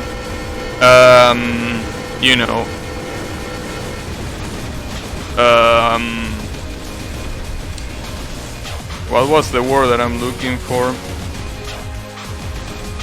Yeah, between persistence and stubbornness. Yeah, I think there is also a thin line for those two. It's pretty hard to tell. But I want to believe that I'm not stubborn, rather I am persistent. I mean, well, I guess you can be both, technically. I think that's something interesting to ask. Is every stubborn person persistent? And what about the opposite? Is every persistent person stubborn? That will be interesting to think. Interesting thing to think about. fuck, that attack is so fucking bullshit, dude. Well, I mean, that obviously is not the only one. I wish it was the only one, but Jesus Christ, dude. I obviously think that I'm not supposed to beat this guy with a fucking pistol, but you know, it's too late now. We can't go back down just yet. We beat the whole game with a pistol. We're gonna go all the way through. Pistol only. You know, that will be probably a pretty interesting category for this game. Pistol only. No other shit allowed. Shotgun, grenade launcher. What is all that pussy ass shit? Give me a fucking pistol and I will beat the game with it. This Balak guy might seem really strong, but he is just pretending. After all, think about it this way. He only has one life. But we have infinite. It's like the Buster only runs in Mega Man. Yeah, I guess you could say that. That's also how I usually beat Mega Man games, with some exceptions like Mega Man 2 and 3. And I think Mega Man 9 as well, because they are pretty hard. I think most of the Mega Man games I beaten them exclusively with the Mega Buster. Mostly because if you use weaknesses against bosses, it becomes really easy. I mean, there are some parts where if you don't use weaknesses it can really be hard, but fuck Mega Man 9? What the hell is wrong with you? You can't disrespect the best Mega Man games just like that. Fuck Mega Man 9, damn. The nerve on this guy. The nerve. Unbelievable. What I should read. Doing Mega Man 9 dirty like that. Unbelievable. Just unbelievable. But, you know, Mega Man 9 is pretty cool. I think one of the ones where I had to use weakness was actually Mega Man 1. Mega Man 1 is really hard. It's a really hard game, and a lot of the bosses there, even if the bosses themselves are not that big of a deal, the stages are definitely a big deal. And you don't want to beat the whole stage just to struggle against the boss, so you will want to use weaknesses there. It's the soul talking. Yeah, I can comprehend that. It also happens to me with other games. But yeah. It is the way it is. Damn, I double jump, you piece of shit. Are you kidding me? I actually double jump and it hit me regardless. It's a credit muncher. Yeah, Mega Man 1 specifically has that whole arcade vibe to it. Considering that it has points and shit. The Mega Man games after that don't really have that arcade vibe. They have more of a home console vibe. But I think that Mega Man 1 is still one of those that is pretty arcade-like. I mean, I'm pretty sure no other Mega Man game after that one, at least in the mainline Mega Man games, actually has a score. I think the Mega Man 1 is the first and only one. Pretty sure first one was actual arcade game. Yeah, it might be the case. it might as well be the case. And it will make sense. As I say, the only one that features a score, which is obviously useless in a home console release, right? Wow, that attack is so fucking scary, dude.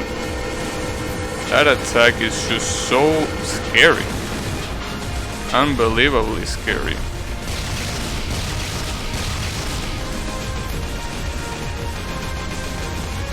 What else? Huh, this one. I wonder when he starts foaming.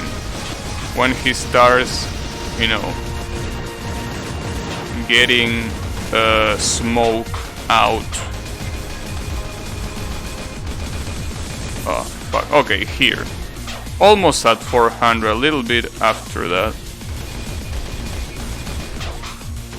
Okay. Reverse. Oh, fuck me.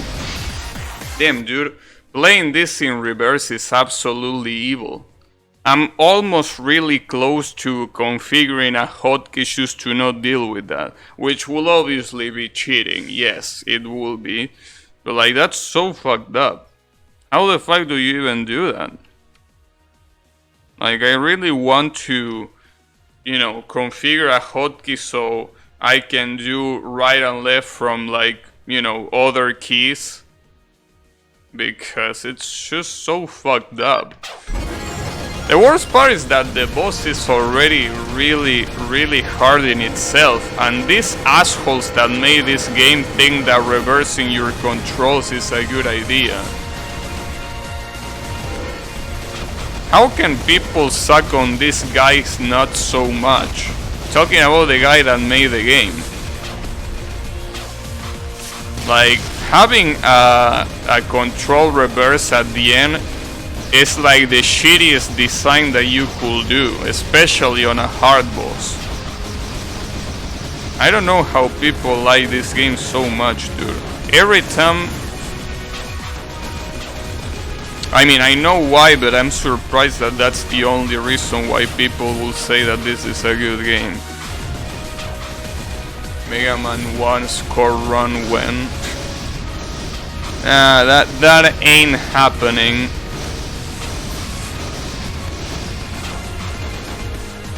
That ain't happening at all. Damn, the same attack twice in a row? Well, this is this one. I like this attack because it's a static.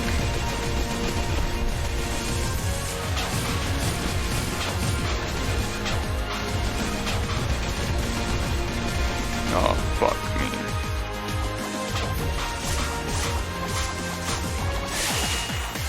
I went too much to the left. Fuck. But yeah, this is a butterfly robot Seisha, pretty much. It is. It's so fucked up, dude. That's what I was saying earlier this stream.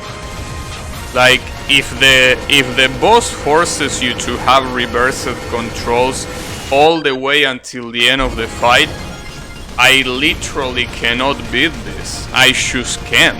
Like, I'm sorry, but it's just not possible for me to beat these attacks with reversed controls.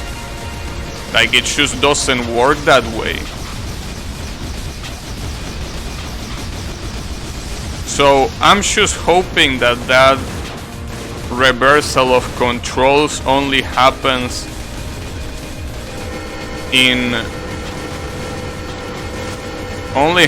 for one attack. But I feel that I'm being foolishly optimistic by saying that. It probably lasts for the rest of the fight, and if that's the case, I really don't know what to do, dude.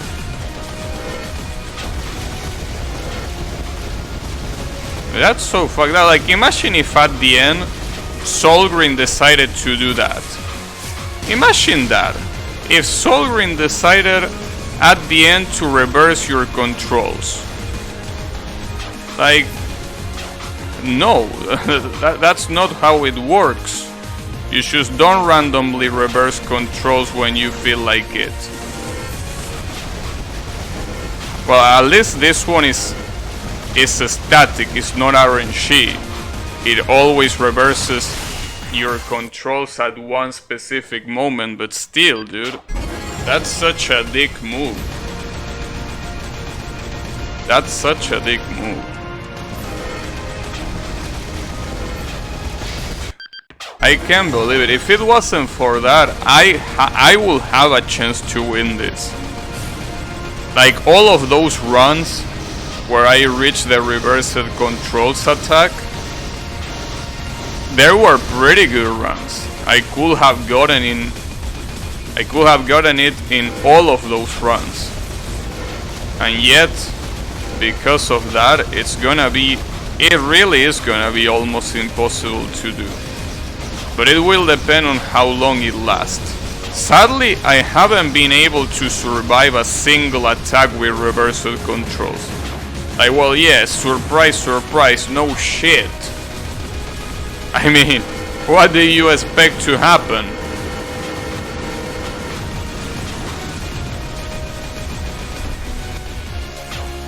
As if the attacks themselves weren't hard enough already.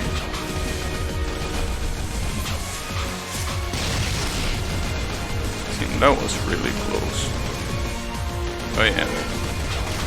I don't know. We will see. It wouldn't be the first boss that I give up in, but let's just keep giving it more time. Let's just keep giving it more time. I still feel that it's possible, but you never know.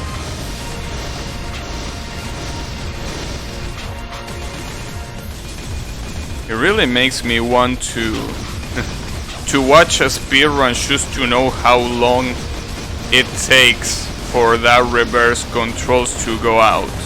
But then again, most of the people that kill this boss probably kill it with another weapon, so they probably don't even think it's a problem because they kill it before it even becomes a problem.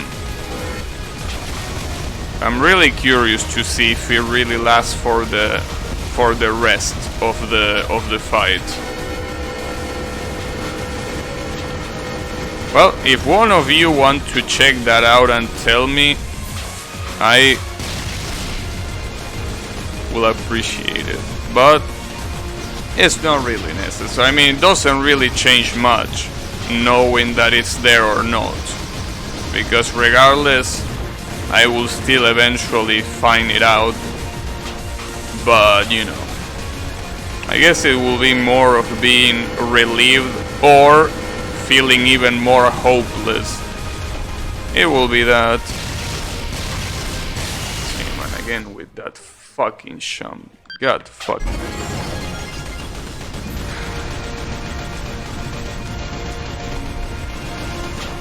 But it's okay. After all, I said it before, but it's been a while since we've seen a boss like this. That we have to try hard so much.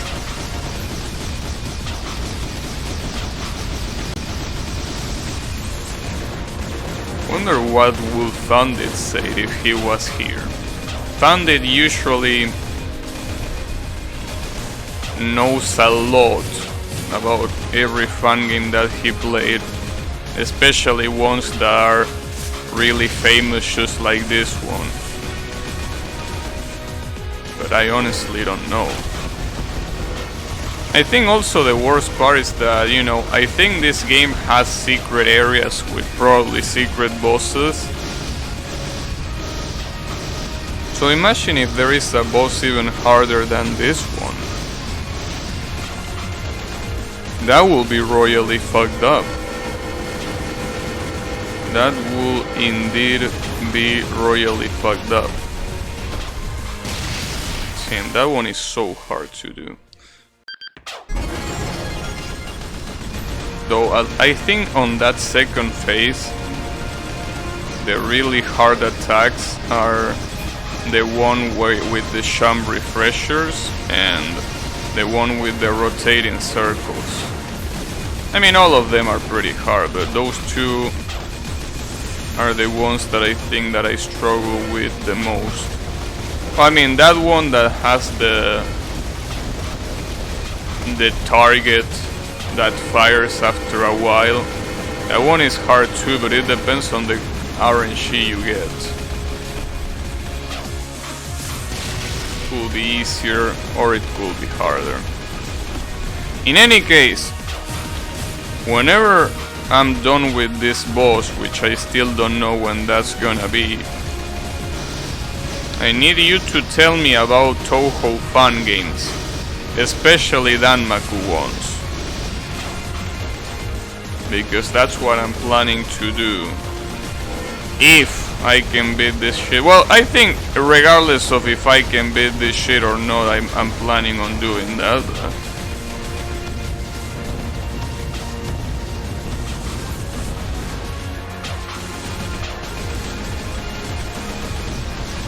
Because holy shit, this shit is just unforgiving.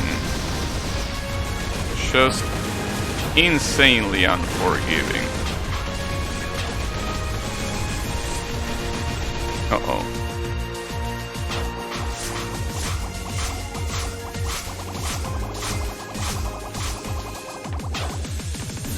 Team actually got that one. Ah, fuck me, dude.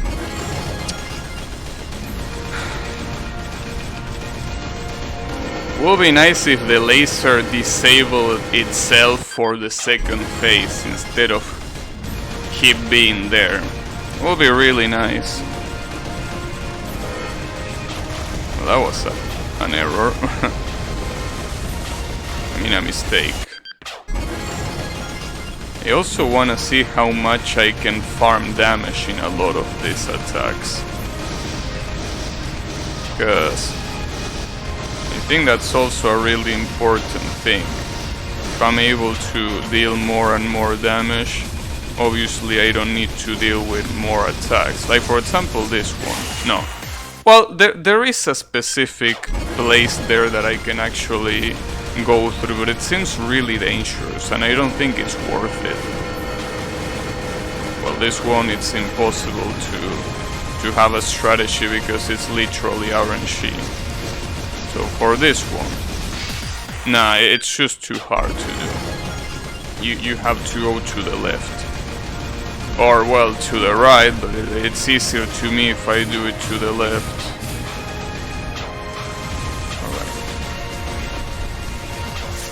Alright.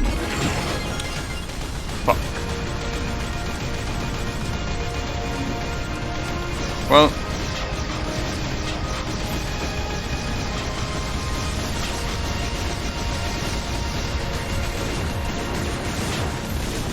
I wonder if Yami will have made this boss or not.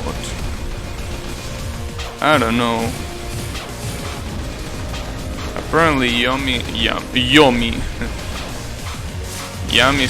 stopped playing this game in one of the early bosses. But if he got to this boss, will he try hard it? That's the real question. Because I don't think Yami is the kind of person right now that will try hard bosses for a pretty long period of time. So I don't know back when he used to play a lot of fun games if he would have done that. I have played too much garbage, my time is over. Yeah, but let's try to imagine that this is the time where you used to play a lot of garbage, right? The question there will be, will you have try-harded this back then? Probably? Dang. Alright. Good shit. But I wonder, didn't you play this game back when you used to play a lot of games? I'm curious on why you decided to stop playing it if you probably play this was recent. Well, it was 2014. So that means that you stopped playing fun games a long time ago, right? I mean, 2014 happened 6 years ago. So, you know.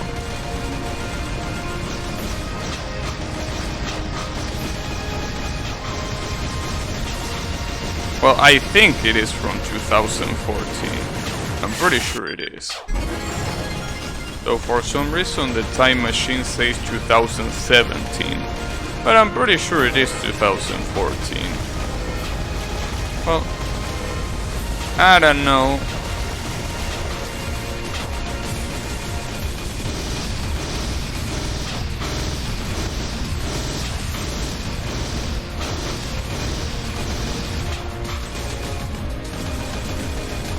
What I do know is that I really want to beat this guy. Because there is something that I can do, right? I could get out of this fight, go back to the ship or the time machine or whatever, and I could change the difficulty to easy and then beat this boss. But if I do that, it wouldn't feel good to beat this guy. Because according to this game, in easy difficulty, bosses have like half of their health, right? Or something like that. That will be insanely easy to do compared to this. And it wouldn't just feel good. It wouldn't feel like anything. It will feel hollow. I don't want to feel hollow after beating this shithead. I want to feel great. I want to feel like I just took a gigantic shit. But instead of a piece of turd, it was this flying piece of turd. Well, I guess there is not that much difference. You know. Anyways. Fuck this guy. And also fuck the guy that made this game too. Yes, Gabby, I am dev bashing. Have a problem with that? Are you really dev bashing, Gabby? Yep. I am. Got a problem with that?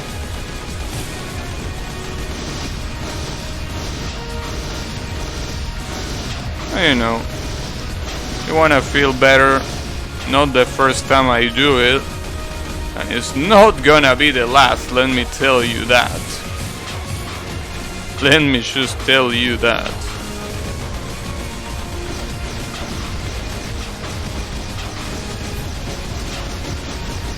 You know, it wouldn't be a Gabby playthrough without dev bashing. It just wouldn't be. It will be something else, but not a Gabby playthrough.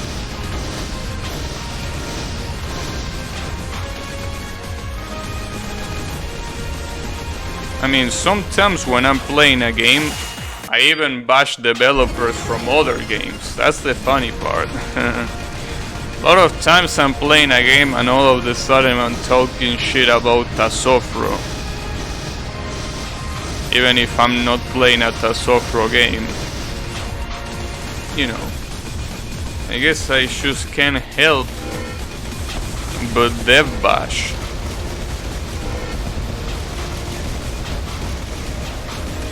It is the way it is.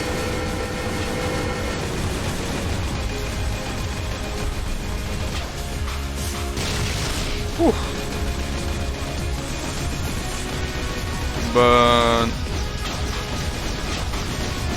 I really wonder, you know, when people make these games, right? Can the creators even beat these bosses themselves? In these same conditions, like pistol only, you know, in normal difficulty and all this shit.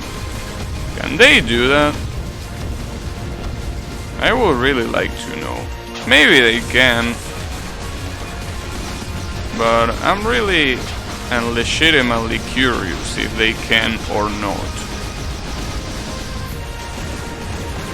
I'm pretty sure there are a lot of creators that are also really good players, but I don't know, dude. Sometimes it really makes me question that. Whew. Oh fuck. Damn it, some of them that's really fucked up. The ones that are in reverse, that they are spinning in the reverse direction that they are coming, and they are also doing it fast, that's unbelievably fucked up. And the worst part is that it's RNG. You can get one of those the same way that you can't get them, right? As if this needed any more bullshit than it already has it. That attack right there is like, hey, I'm here. I'm here to bring the bullshit. Yeah. It's there to bring the bullshit, indeed.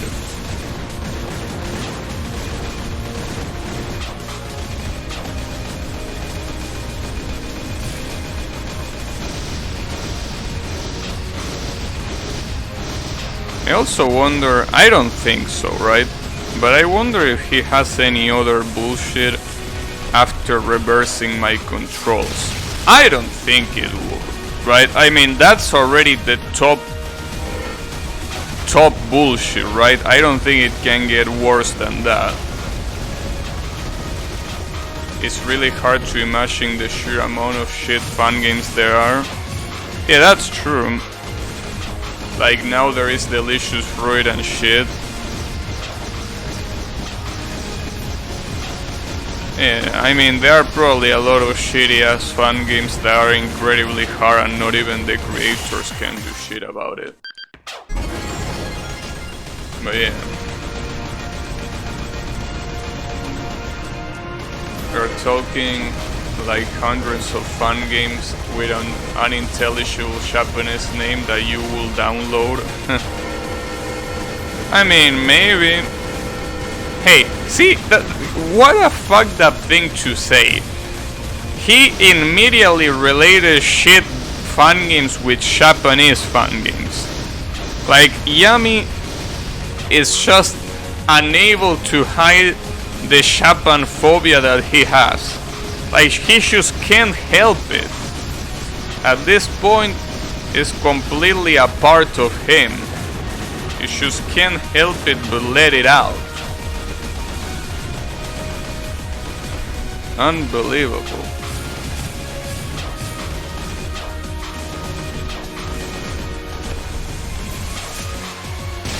Japanese fun games are by far the best, what the fuck? I'm just saying that they are also the largest producers of garbage.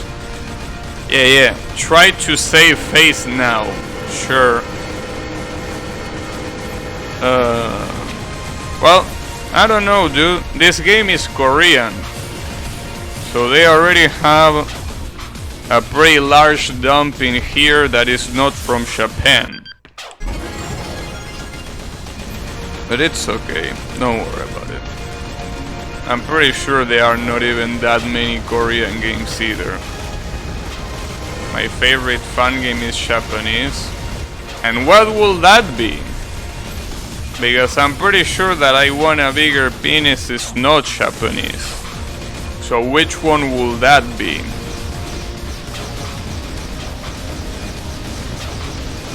Huh? I wonder. What is Yami's favorite fun game? Maybe he already said that and I probably forgotten about it. It's pretty possible.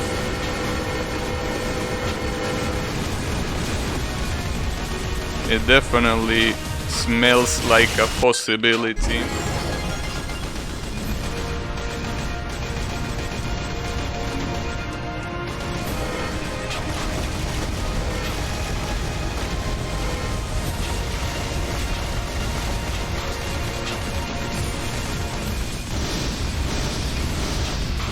I also wonder what is my favorite fun game. I Wanna Be the Permanence too.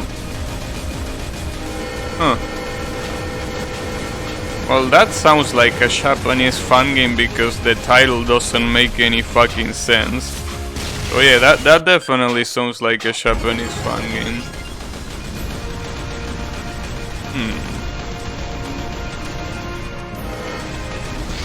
I'm also fond of I Wanna Be the Hero Again and Rose Gear. Rose Gear is shit objectively though. Okay. Hey, I'm glad that at least you admit it. Well, I should check those out. Well, not now, I mean, after this game I'm not touching fan games for at least, I don't know how many months. Well, maybe not those many months, but definitely for some time. But maybe when I come back to it, I can check those out. Maybe it wouldn't be a bad idea. Or maybe it would.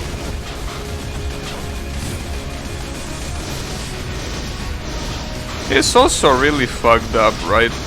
When I see bosses like this, and I still remember that this game is rated as 62, I really can't believe that games like Camellia 2 and shit like that have harder bosses than this one. How do they do that? How can something be way harder than this piece of shit already is? I know that I'm a relatively new player. Well, I am a new player, right? But like, Jesus Christ, the amount of bullshit that a boss fight has to be harder than this piece of shit.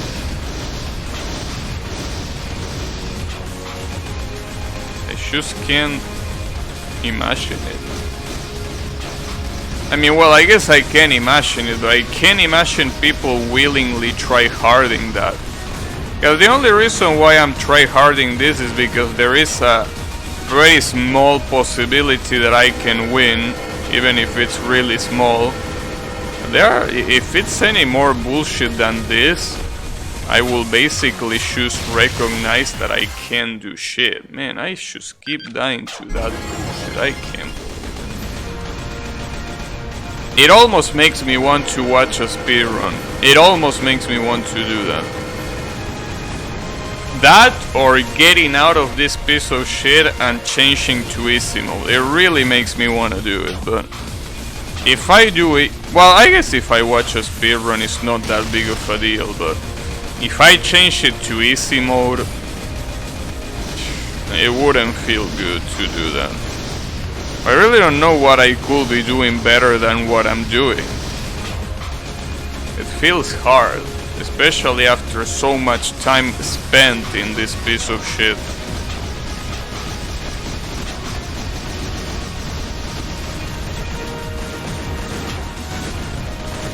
But honestly, the biggest problem here is the lack of damage.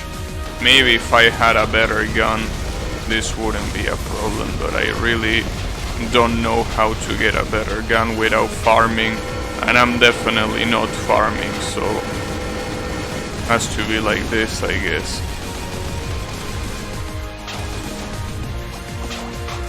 This is the path that we have chosen, and we gotta walk through it. There is no other choice.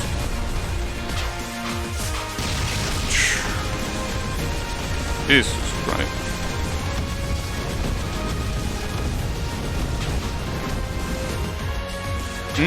That was also really close. Uh-oh. Okay, I got it. It's under control for now. Oh, and this piece of shit again. Oh, I'm dead. That's so fucked up. That's just so fucked up, dude. And he didn't even trigger the reverse. That's the worst part. Like, when he does the reverse attack, I'm fucking dead. But the worst part is that I can't even reach that far. It almost feels like I would have done this faster if I had just farmed all of the other levels like crazy. And I started buying better weapons, but then again, how better are the better weapons? And more importantly, since they have limited ammo, how much they even last. The other weapons are memes. I don't know, they are pretty expensive. And apparently someone in my chat, I don't remember who, checked a run of this boss and they use a shotgun. I think it was CloneCat, the one that checked that. Yeah, I'm assuming that if they use a shotgun that is really good. I don't know, dude, this boss is just unbelievably hard. I understand it's the final boss, but like, it comes to a point where it's just really fucked up.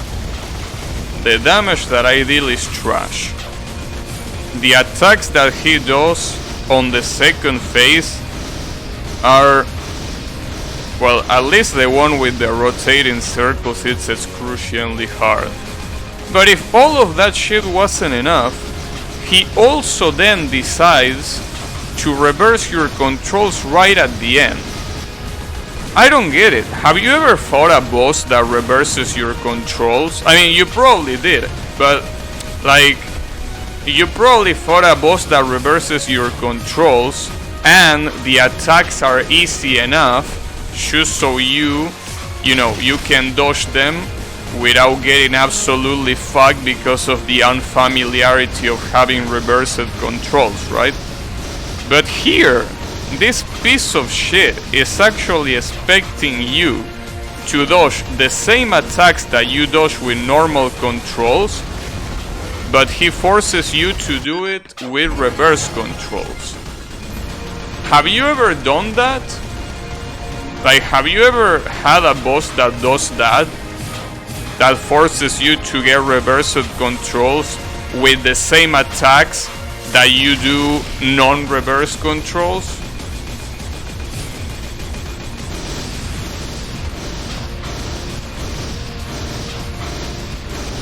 Three different videos were using shotguns, so I'm assuming it's good. I didn't really see the whole videos.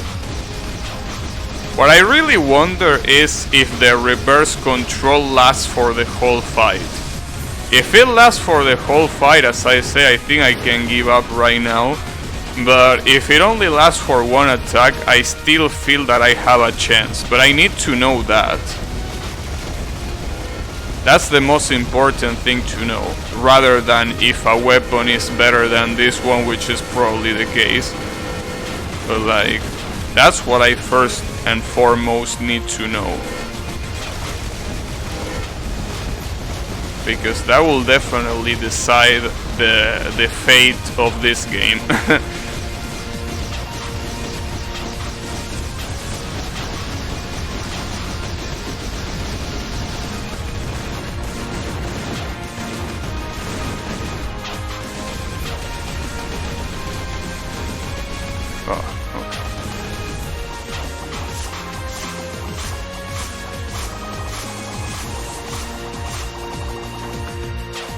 Well, at least I can do that attack semi-consistently now.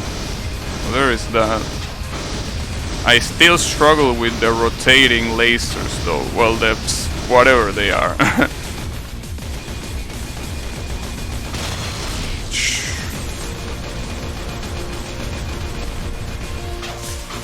Oh man.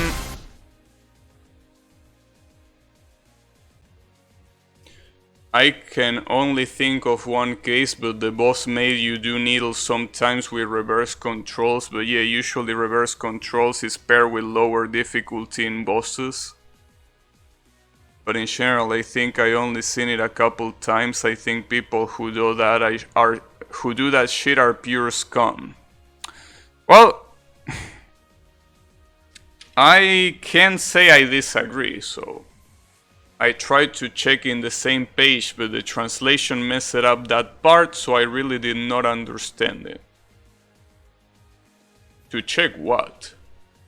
Check in the same page?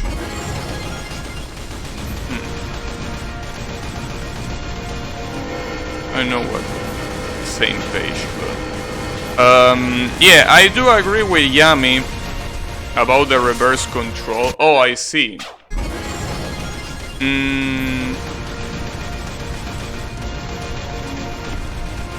Oh, you're looking up a guide? I thought you were checking a video. Well,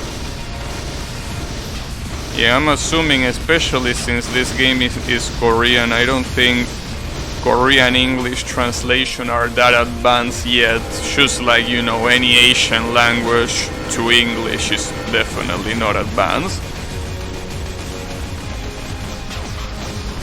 The games that switch your shoot and jump, huh. Damn, that's really fucked up. Well, no, it is fucked up. I was about to say something that way, but no, it is pretty fucked up, for sure.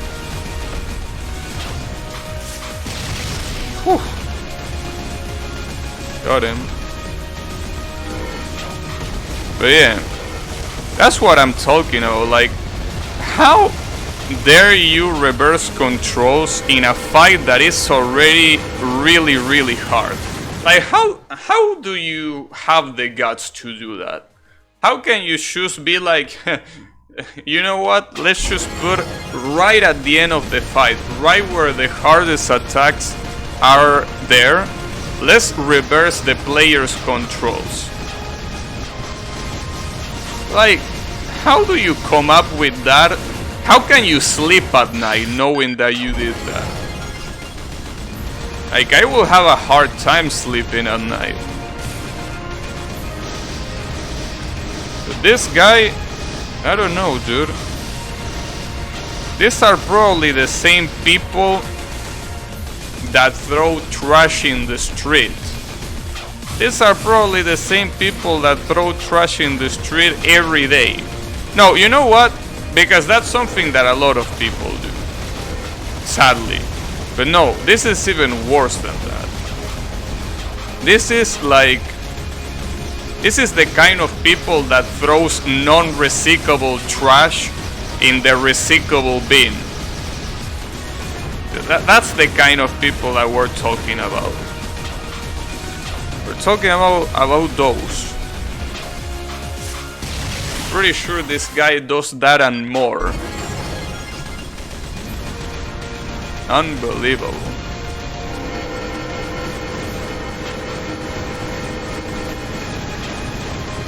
He probably sells used lottery tickets. He probably sells people lottery tickets of a lottery that already has took place. He probably does that, and that will explain why he can sleep at night after doing something like this. Because this is nothing for him.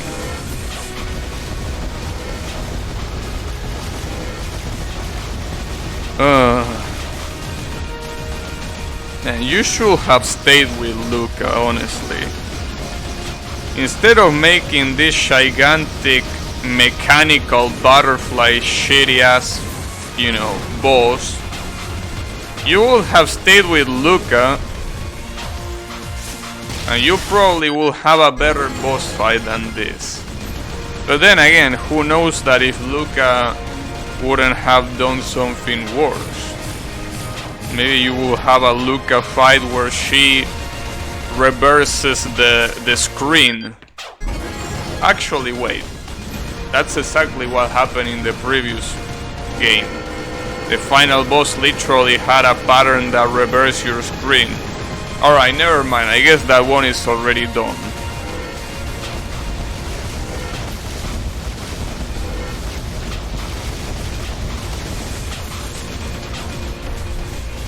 The whip effect has a strong power in fan game community. What are you trying to say with that? This guy is Korean. And nothing in this game has any Japanese shit in it.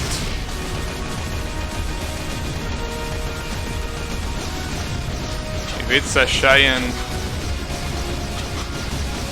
Oh, you're blaming me because I say that.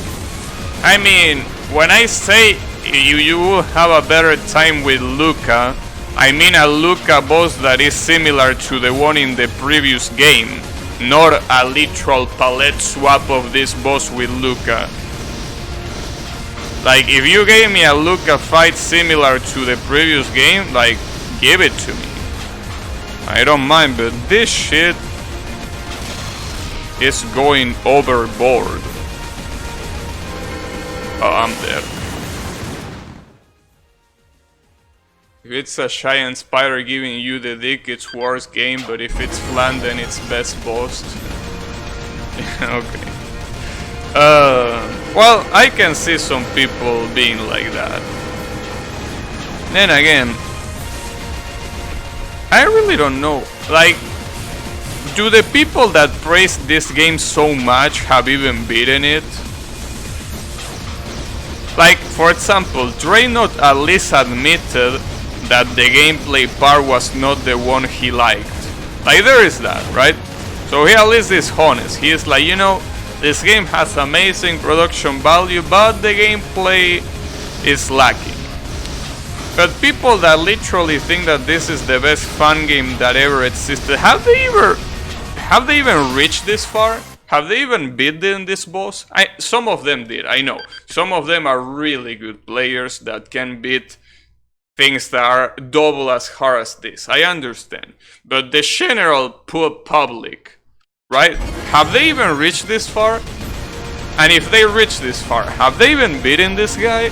Have they even seen that control reverse that happens at the end? I'm curious. Because I don't know how can someone defend that. Reverse controls at the end, it's just fucked up, dude.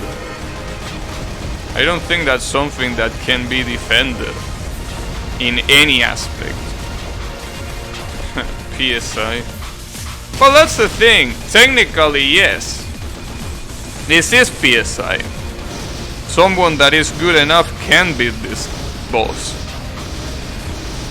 But then it's when you have to start thinking, maybe this design for this boss, and I'm talking about the pattern design, not the visual design. Like, maybe the design of the attacks, I don't know, maybe it shouldn't be like this, right? Maybe this is bad design. And I mean, you can still call that PSI, but I don't know, bro. I choose, like, this boss is like it. What? I don't really know how to complain about this boss without sounding like a scrub, to be completely honest. It's just impossible to not sound like a scrub if I'm gonna be complaining about this boss. Because that's literally it. I'm just not good enough to beat this boss, but I don't know, dude.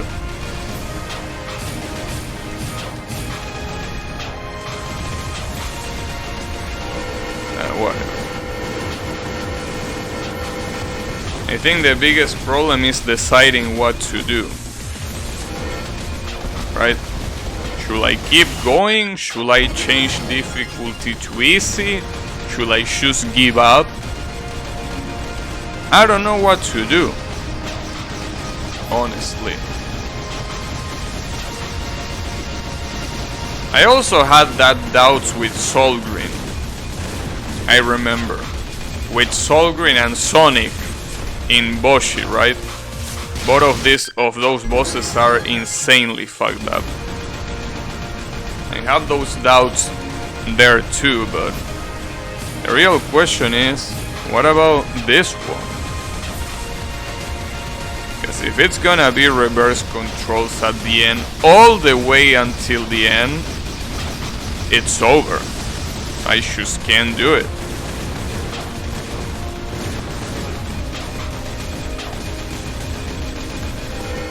I guess I could configure a hotkey.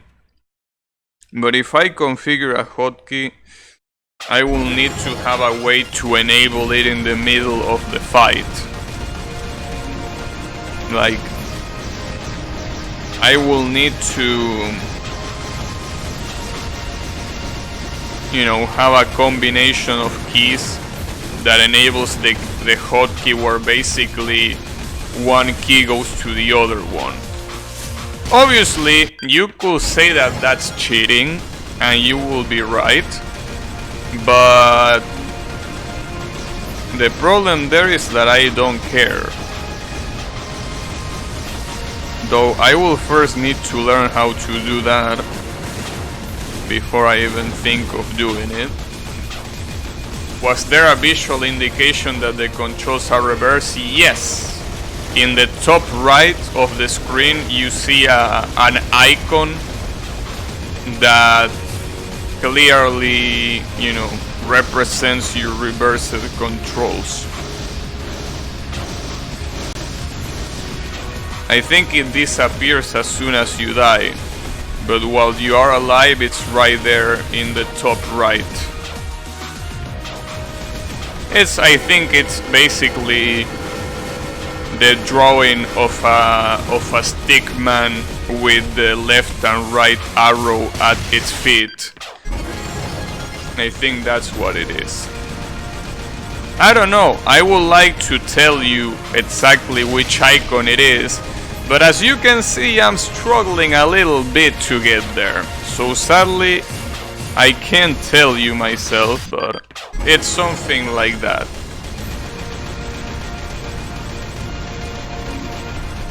I mean, there is also the possibility that they deal so much damage that they don't even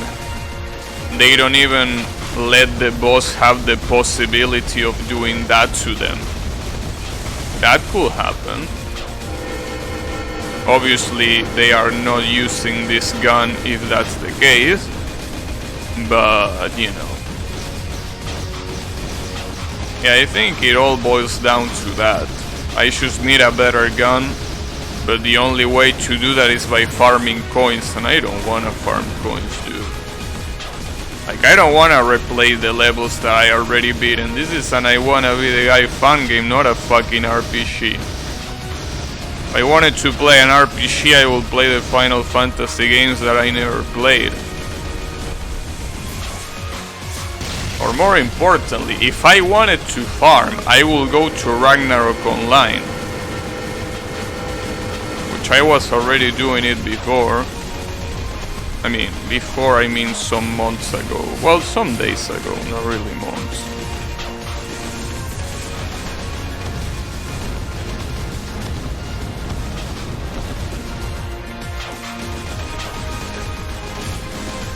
But yeah. I don't really feel like farming, though I guess you can say that the fact that I'm tryharding this boss so much is considered farming as well. You could be right. The videos I saw show a question mark. Well, maybe it is a question mark. I mean, I could barely see it because, you know, if I stop to see the icon, I'm obviously gonna die. So maybe it is a question mark. So the question there is, does that question mark stays until you beat the boss, or does it go away before you beat the boss? If it's that it does go away after a phase, okay, thanks. If that's the case, then I do have a chance of beating this boss. But in order to do that, I need to dodge at least one attack. At least to dodge one attack with reverse controls, and I honestly don't see that happening, regardless of the attack. Like, the muscle memory that I built so far, it's so strong that I feel that the only attack that I will be able to dodge like that is the missile attack. It can come again in another phase. Damn. I kinda also expect something like that to happen. Damn, that's really fucked up, dude. Yeah, I expected that because it's basically just like a normal attack. He does that expansive wave that when it hits you, it reverses. Damn, that's... Well, regardless of my grievance with this boss fight, thanks for the info, Clonecat. Really appreciate it. So I guess now I might have more doubts if I should keep going or not. Is it really possible for me to beat this boss? I'm having that question, because I never been able to get this boss below 300 of health. So many beating it with that gun now. Doesn't seem like you need another weapon either. Dang. So basically I need to get good? Fuck. I can't believe it. I need to get good. Well, it makes sense. I mean, it's kinda what I expected, but Jesus Christ. Damn, look at that for 20 minutes. Look at it before it goes away. Damn, that was glorious. For 20 minutes. You know how much is that? That's 7 fucking hours. 7 hours. 7. Like this. 7 hours.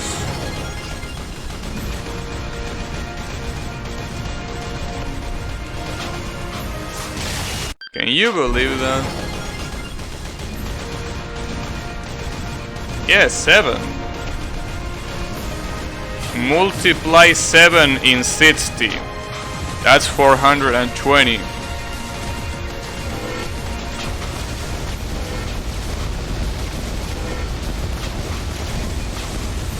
Pretty fucked up. But it is. I know, it's hard to believe that it's 7 hours.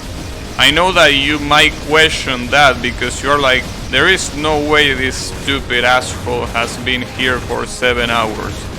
But yes, I've been here for 7 hours. It's hard to believe, but it is the way it is.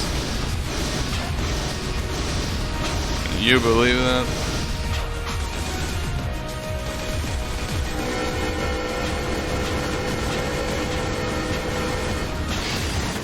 I know. It's hard to believe, but it is. And the way this is looking, it seems that there's gonna be many more. Maybe, I wonder if I'm gonna reach the limit. Because something tells me that that counter might stop counting at 999. Though, you know, I already got surprised that it's, you know, it keep counting after 59, but maybe it will stop. You never know. I mean, it obviously will have a theoretical limit, well, a technical limit more than theoretical. But I don't think that will be 999. Maybe it is like 9,909. Or maybe it doesn't have a limit in the sense that, like, it doesn't have a hard limit. Maybe the limit is how much an integer can save in whatever programming language this shit is made on. Maybe it doesn't have a hard limit. You never know.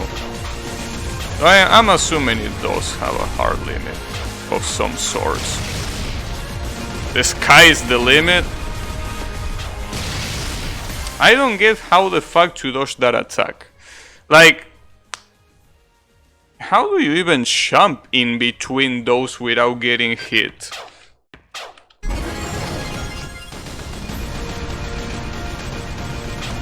I don't get it. So yeah. The sky might be the limit, so it's definitely not the limit for this guy. This guy should keep on going. I don't know. I mean, I guess I can keep tryharding it. Final boss of Wings of Beat took me more than 20 hours.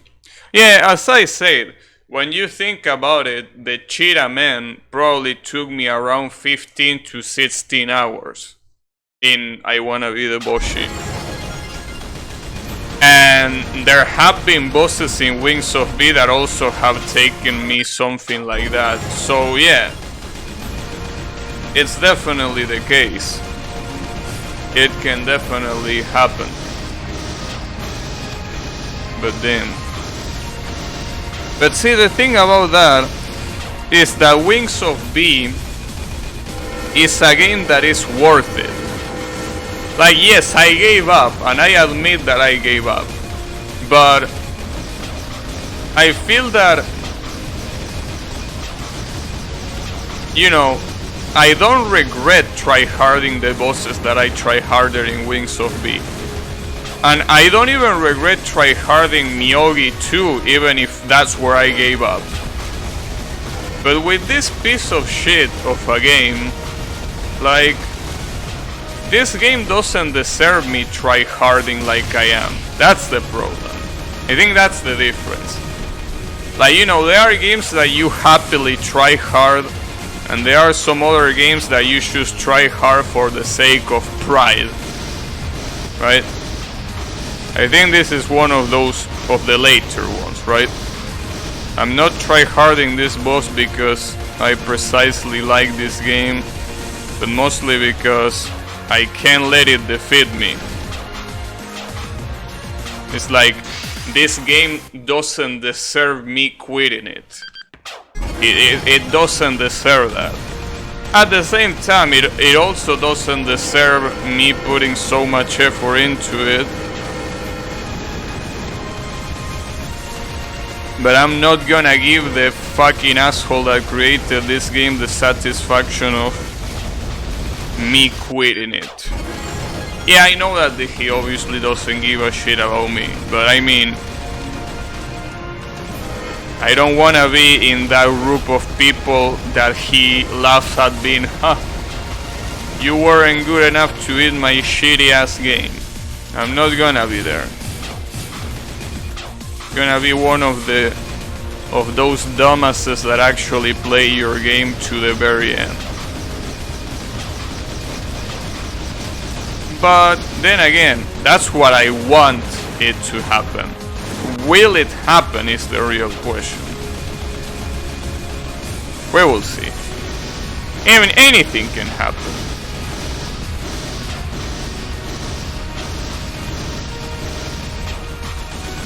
But you know, I also really want to start playing Touhou fan games, you know, so I don't really want to delay this for too long.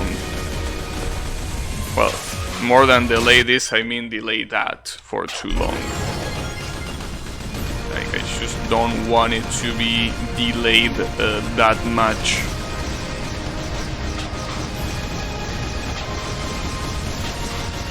But you know,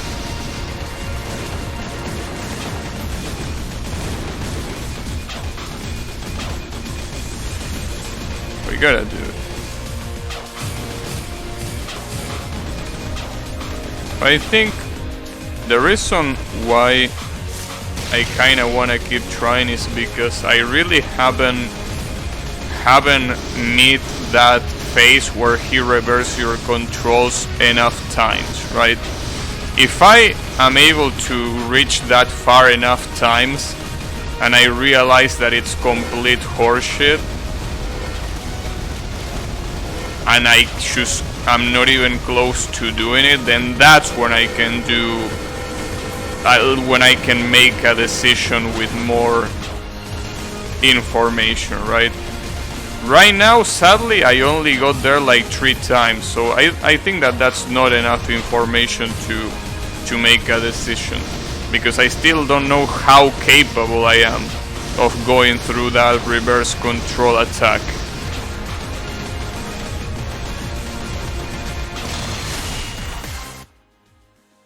Regardless of the reverse controls, these attacks are just incredibly fucked up.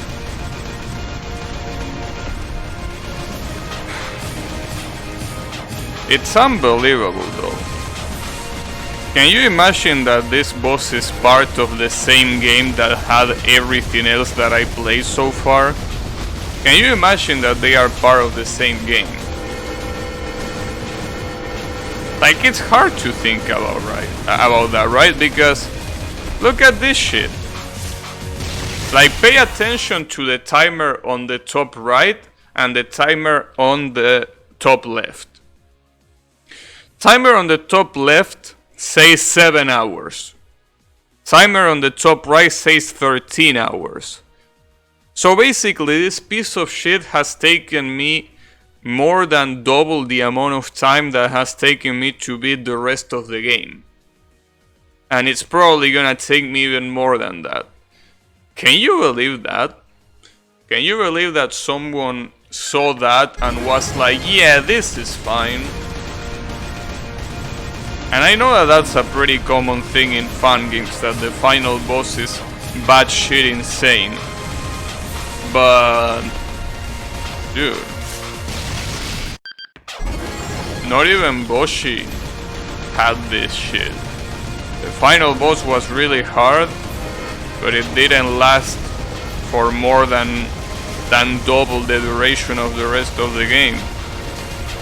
And that will be even if I don't count the really hard bosses like Sonic or Mega Man, which were the really hard ones.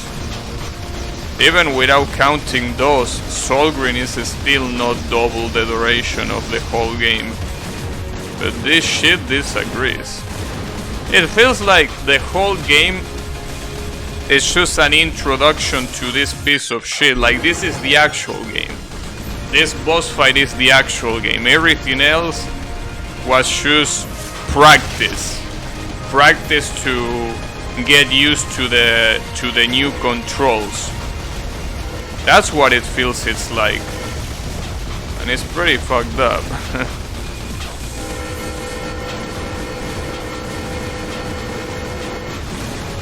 Back to the PSI rage. Man. I really wish back when you play the fun games that you played, I really wish you streamed yourself playing it. I really want to know what lame shit you came up with to justify you dying so much. I really want to. I really want to hear it. Because yes, obviously, half of the stuff that I'm saying is incredibly petty.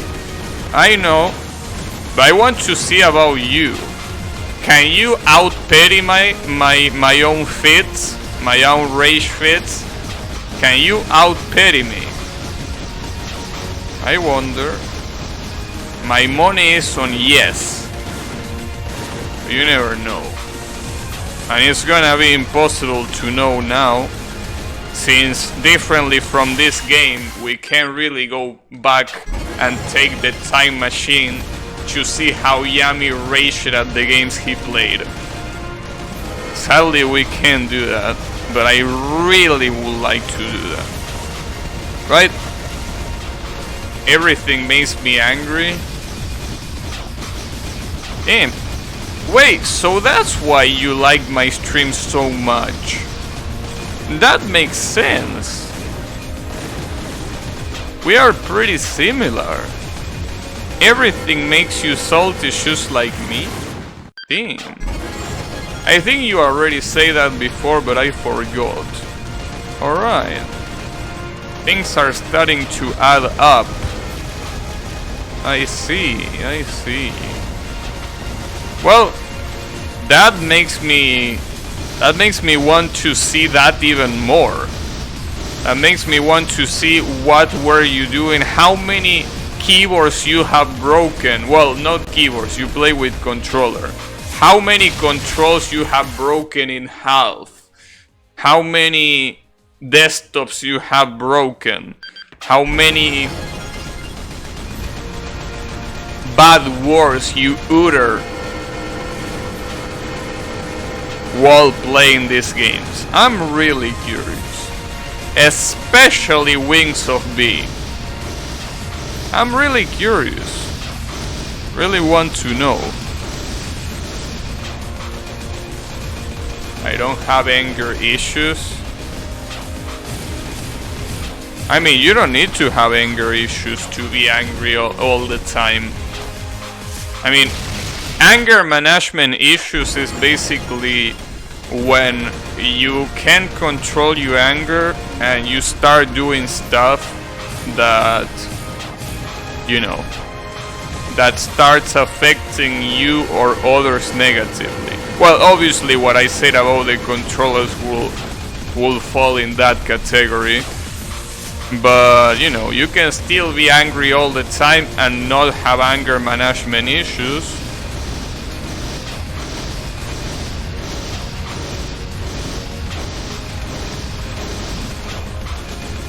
I think I was pretty calm through Gold Wings of P. Besides that fucking horn demon horse bitch. Well, I will definitely pay money to see you play against Myogi 2. I definitely would love to see that. It will be pretty cool. And then when I see that, I will be able to learn new ways of getting salty. Because so far, I think I have a pretty limited repertoire when it comes to what I say when I'm salty at a video game boss, right? But maybe by watching Yami get angry, which is a true native English speaker, I will get new stuff to use.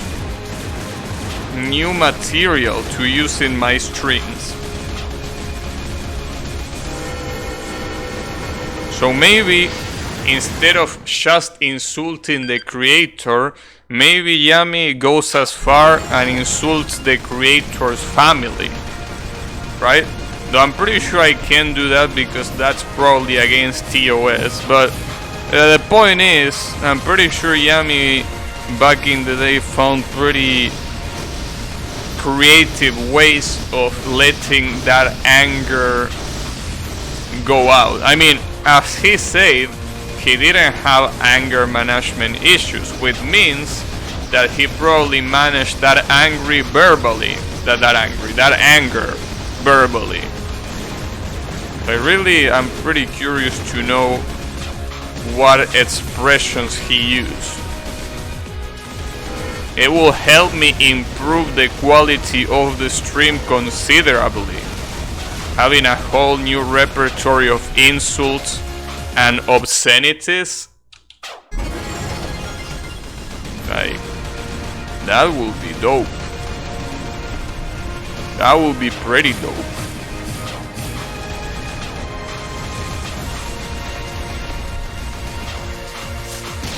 Definitely want to see that.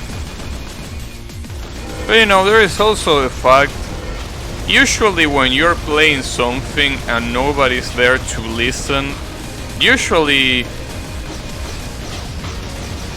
or rather nobody's there to watch, usually I don't feel the need to say anything. I mean, I get angry, but I try to not insult because I don't want to look like a fucking lunatic that talks to myself, you know. But I don't know. Maybe if the anger is high enough, maybe you can do it. I don't know. Usually when I'm by myself and I get really salty at a game, which doesn't happen anymore because all of the salty games that I play them on stream.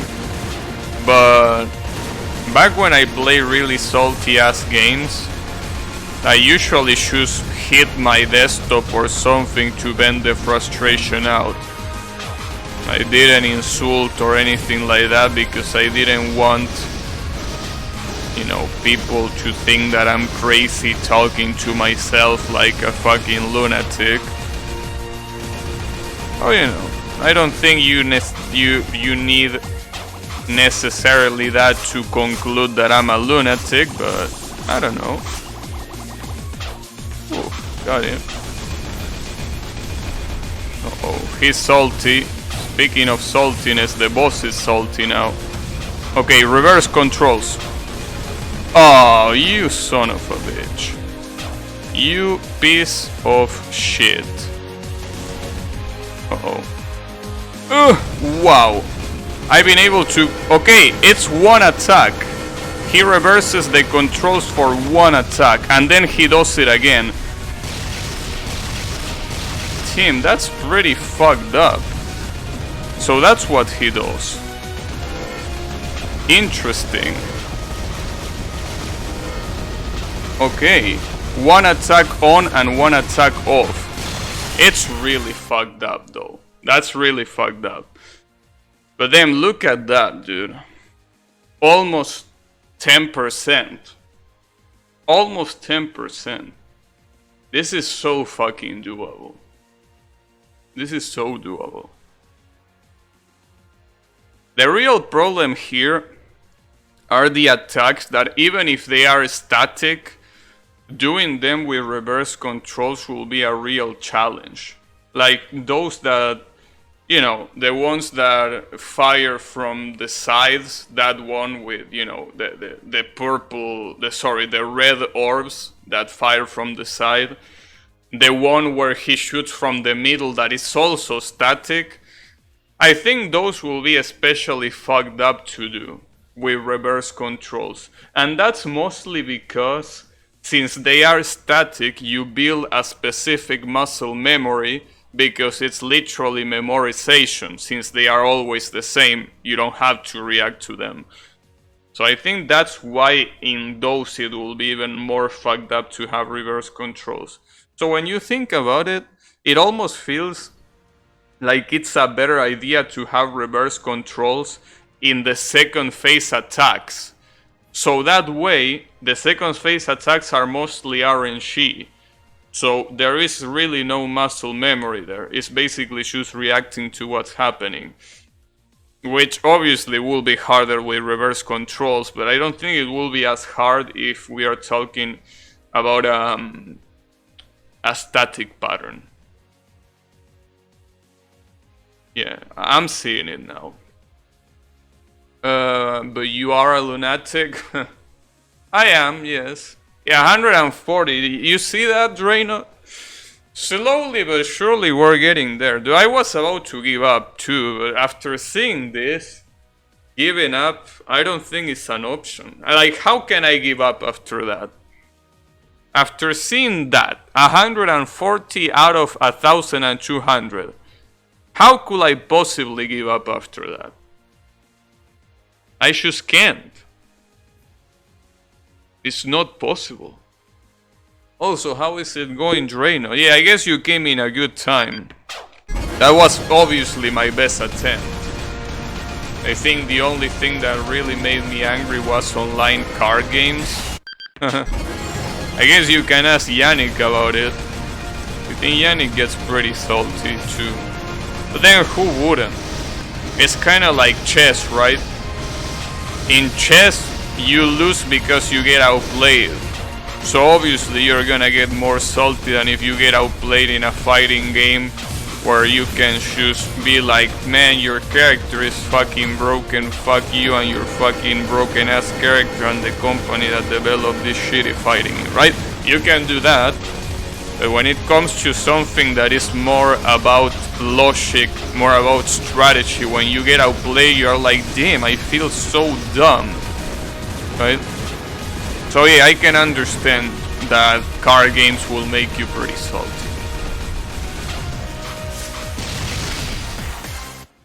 At this point you are committed, yeah, that's true.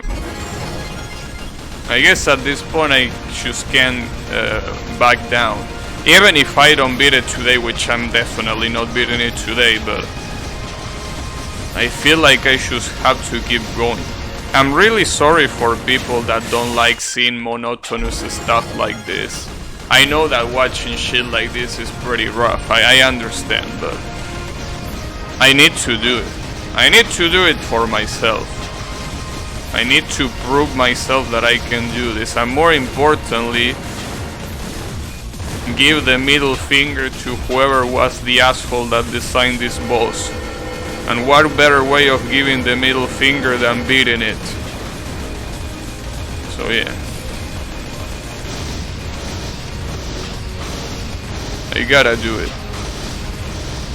It might take a lot more hours, but I have to. It's the card order. Well, yeah. I guess that differently from chess, in car games you can blame that you didn't get the car you wanted to get, or that the deck of the opponent is broken or whatever. Yeah, I guess there are excuses for that. I guess that's why chess is such a salty ass game to play. There are literally no excuses. What are you gonna say? You just gotta outplay, get fucked. It's so salty. It's so salty to do something like that. Because you literally get outplayed. That's why I don't like chess. And no, it's not because I can't put excuses. It's because, well, that's precisely because, you know, there is no one to blame but yourself. I know that if I play chess, I will get extremely salty. So yeah, there is no way, dude. Chess fucking sucks. My opponent was... Hey, just in case I'm not gonna repeat what Yami said. Well, that's the thing. No, actually, that's an actual thing. When in chess someone uses the white pieces, they play to win. When someone gets the black pieces, usually they play to draw. Usually when it comes to chess matches, they are obviously divided in one match that someone plays with the white, another where someone plays with the blacks, maybe two of each. And then if they are tied, you get one game that is called Armageddon. Well, at least this is in the high leagues, right? You get Armageddon, which is basically a 5-minute match without refills. Which basically means that you have, well, obviously 5 minutes to play. No more, no less. And the thing here is that it's balanced because whoever gets the white pieces has an advantage because he moves first. But at the same time, he has the disadvantage that he has to win. Because if he draws, the other person is gonna win. The person with the black pieces is gonna win. That's the rules of Armageddon.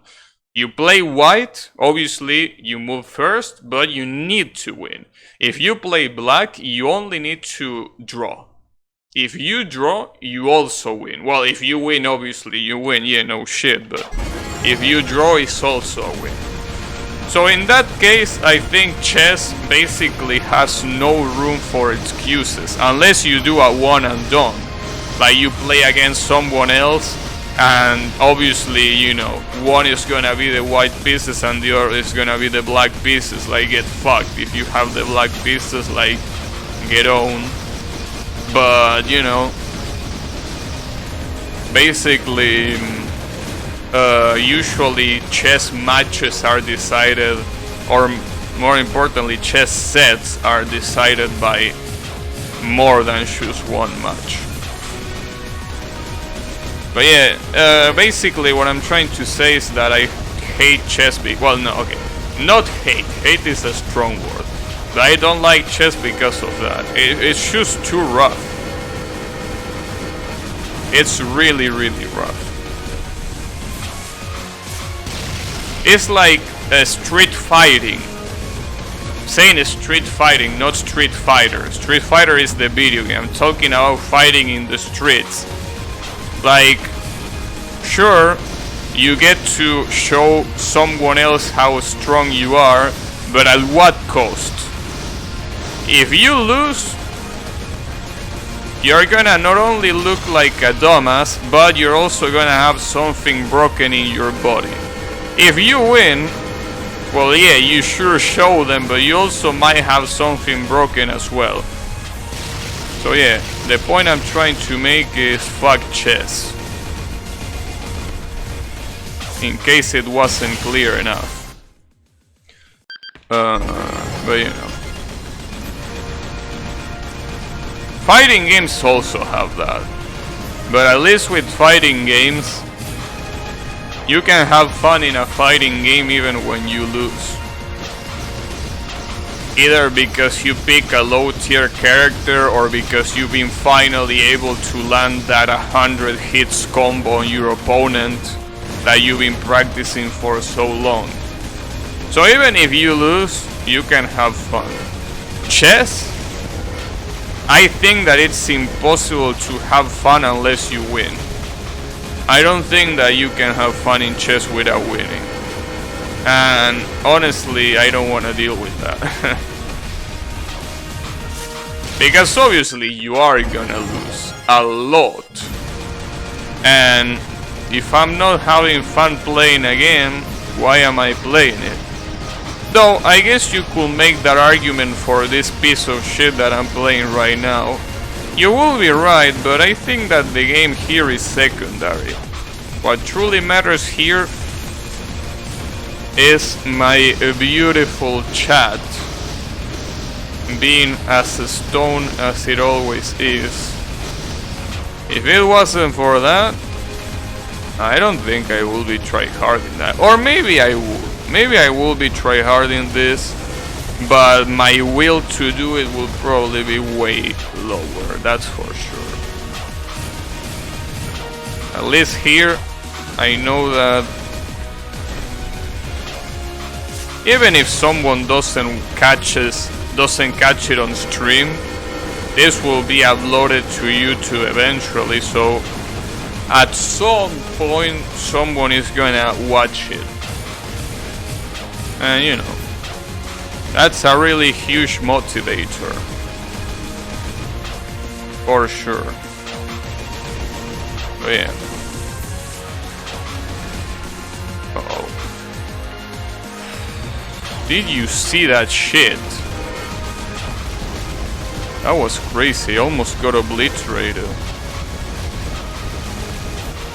by those shitty ass circles. Careful.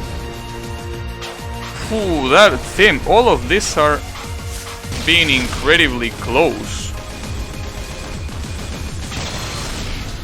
It's insane how close all of this shit is being.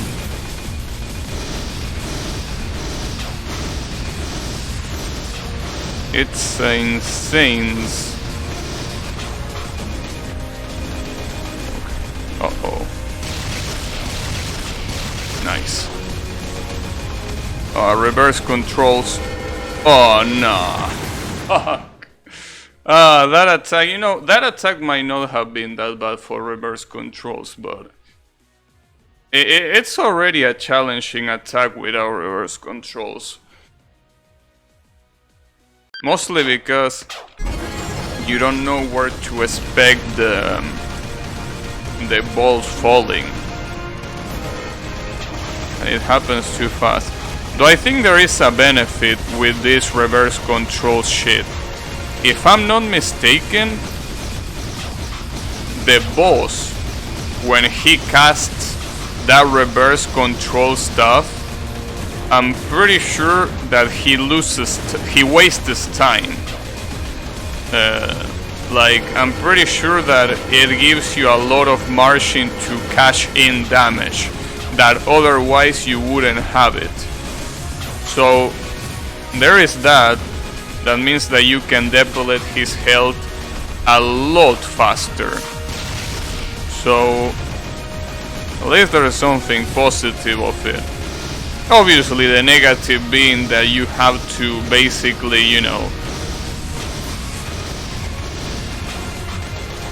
you have to play an attack in reverse. Yeah, that's a huge negative, but you know, I guess it could be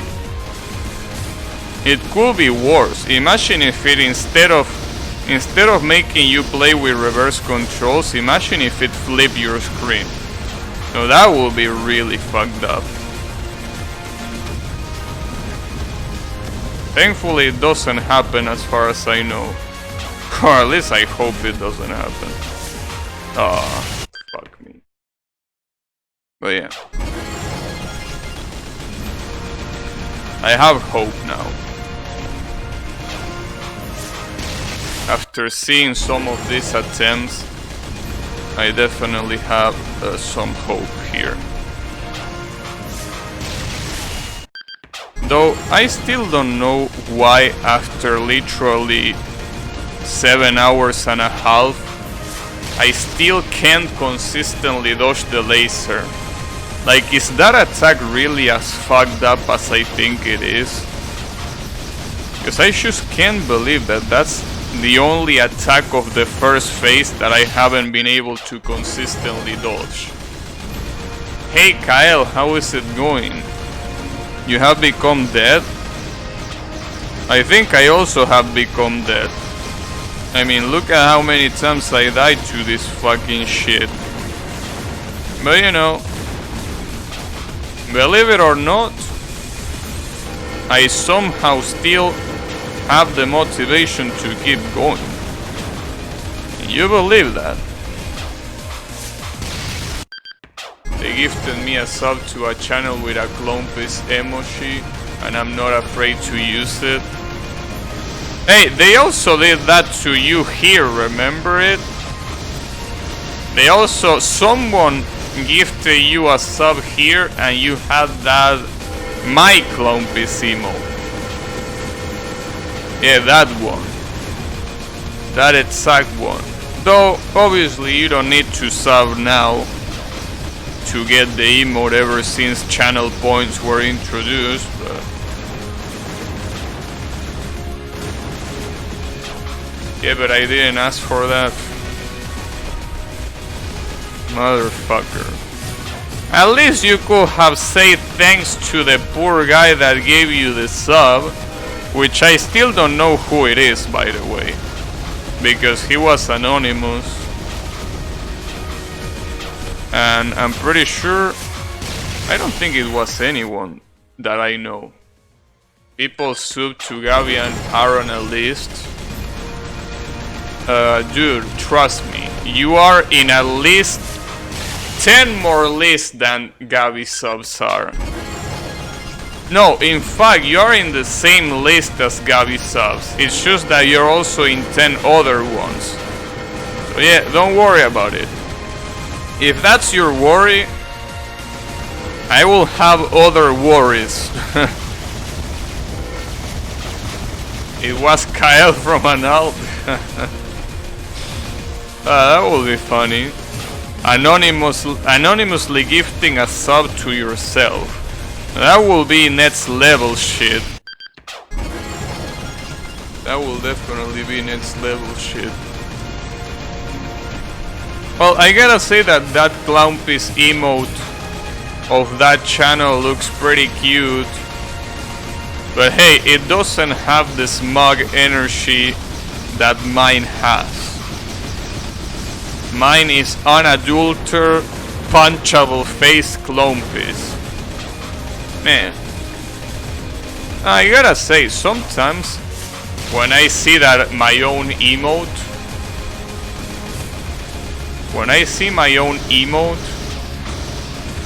I want to punch the screen. Because holy shit, I hate Clownpiece so much, and that shitty ass face is even more hateable. But you know, that emote is not for me. That emote is for the stoners that watch the stream. So you know, I'm not Bravi to make 30 accounts. You know, Bravi doesn't appreciate you joking about that. You know? I mean, I know that you don't give a shit, but you know, he basically doesn't like people joking about that. Well, for obvious reasons. I mean, if I had an imposter, I also wouldn't like people to joke about it, but you know, I'm just saying. I mean, Bravi is not here now, but I mean, whenever he is present, I think it's better if you don't mock him for something that he can't do shit about. But you know, that's just my opinion. You don't have to listen to what I say. Wow, I got absolutely fucked there. just get a 400 monitor so you will not punch it. The one that I bought it from... How much was it?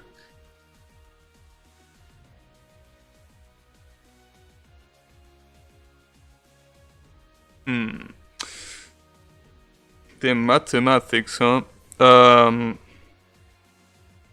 Like...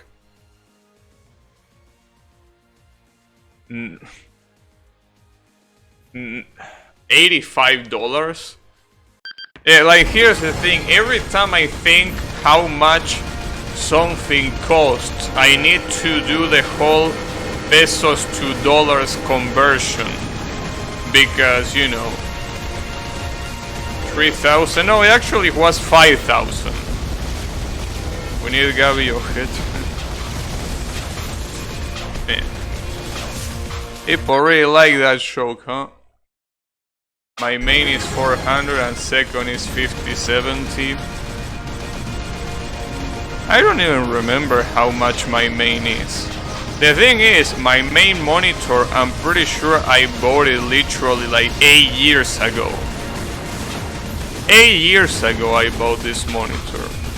The second one was a lot more recent, obviously, but the one that I use as my main monitor is really old. It's the LG 23 EA 53. So basically 23 inches LED monitor that supports up to 1080p. You know, the classic. Obviously 60 Hz. So it's as classic as it gets, you know. It's basically, well, it was basically the standard back then. It's also 1080. Well, I mean, it's the standard. 240 Hz, though it's definitely not. Though I will say that nowadays 60 Hz 1080p is also the standard. Damn electricity. What's wrong with electricity? Why are you blaming electricity here? I mean, electricity, I'm glad those monitors are there. Wait, what are you talking about? I will say that 144, nah, definitely not. Well, yeah, that's what I mean. When I say standard, I mean standard for an average of the whole world. Obviously, in a country like, I don't know, the USA, you know, 60 is probably not even the standard anymore. Even 1080p is probably not even the standard anymore. I'm talking in general.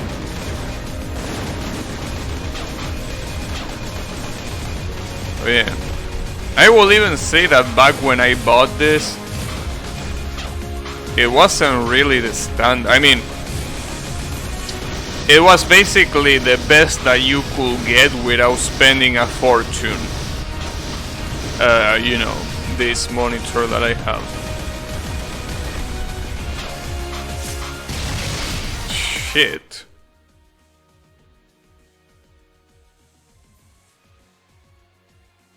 $2K and 144.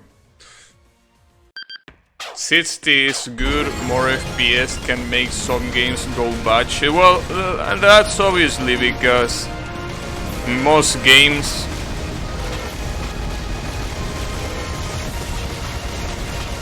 are capped at 60 frames per second. So a lot of times it's also about reaction time and not just about the amount of frames that you see on screen. I think a lot of people that go for 144 Hz, they don't do it as much for the FPSs as much as they do it for the reaction time. Because apparently they are way faster to show the image on the screen. Yeah, as it says, input lag. Exactly. More people don't buy it just for the frames per second. More people buy it because of the reduced input lag. Because they are able to show the image on the screen faster than conventional monitors. That's usually the way it is. Higher refresh rate, less lag. Yeah, I mean, after all, Hertz is basically the cycles of processor that it has. So obviously, having more probably also means better answer, faster answer, more importantly. So yeah, it's about that.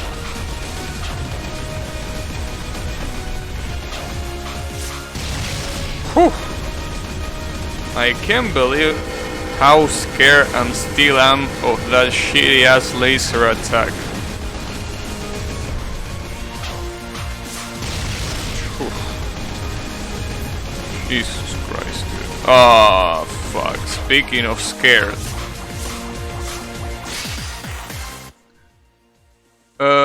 The change between 60 Hz and 144 Hz is huge. Yeah, a lot of people say that. I don't know, I never tried one. But honestly, I don't want to spend money in one because they are ridiculously expensive. So I just don't want to waste money in that. Even if it's probably better for playing games, I really don't care. I can't say anything about that, but the difference between 60 and 204 was extremely huge. Yeah, that could probably be the case. Is this Metal Slug? No, but there was one of the bosses of this game, which was the third one, that was really similar to a Metal Slug boss. It looked like a Metal Slug boss, maybe it even was. How is it going, Yannick? But yeah, as you can see, I've been struggling with this boss for quite some time. Quite a lot of time. I am considering 240 Hz after upgrading my PC.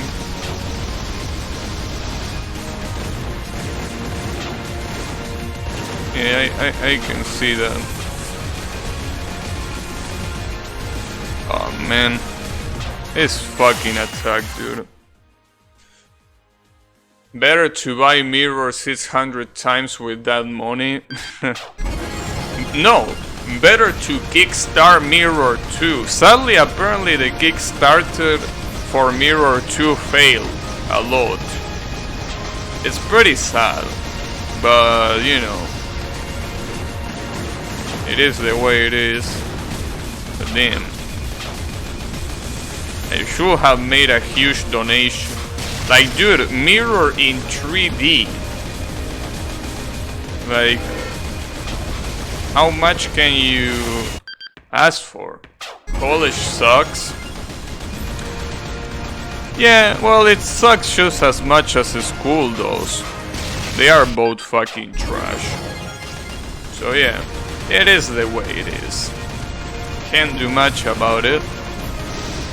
Gabi backs Mirror 2 all by himself. I wish I did. I didn't know that the Kickstarter campaign was so unpopular. But then I think to myself, maybe, how will I explain... I mean, I know that it's my money, right? But how will I explain in what I invested so much money on, right? Like, that's the problem. How can I explain that? Oh, I bought an investment. Yeah, right. I bought stocks. I bought stocks at a pretty small company. I mean, that's true. Well, I mean, no literal stocks, but I mean, just say that you supported some decent shit. I don't know if that will be a good idea. invested in the development of culture. Yeah. Stocks in a DLC edition startup. It wasn't even DLC.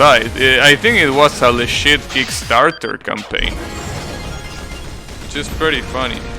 Well, I don't know if it was Kickstarter specifically. I think it was, but I'm not sure. But what they should do instead is what every developer is doing nowadays. They should release early access on Steam so people have their eyes on it, and then keep developing from there. Because, you know, if you go to Steam and you don't have any age filters in, that is, Mirror is literally the highest rated game in Steam if you don't have age. Well, okay, not literally the one, but like it's in the top 5 of most rated games on Steam easily. So, you know, you don't really want to miss out on the opportunity of advertising your game on Steam, because it already has a lot of fame. The first one. So the second one, you can just make a link in the store page that is like, hey, we're working on the continuation of this, please support us, and you will have a better luck than just making a Kickstarter. And there will be no shame in it. I mean, even the big ass companies do early access nowadays. So honestly, there will be no shame on doing that.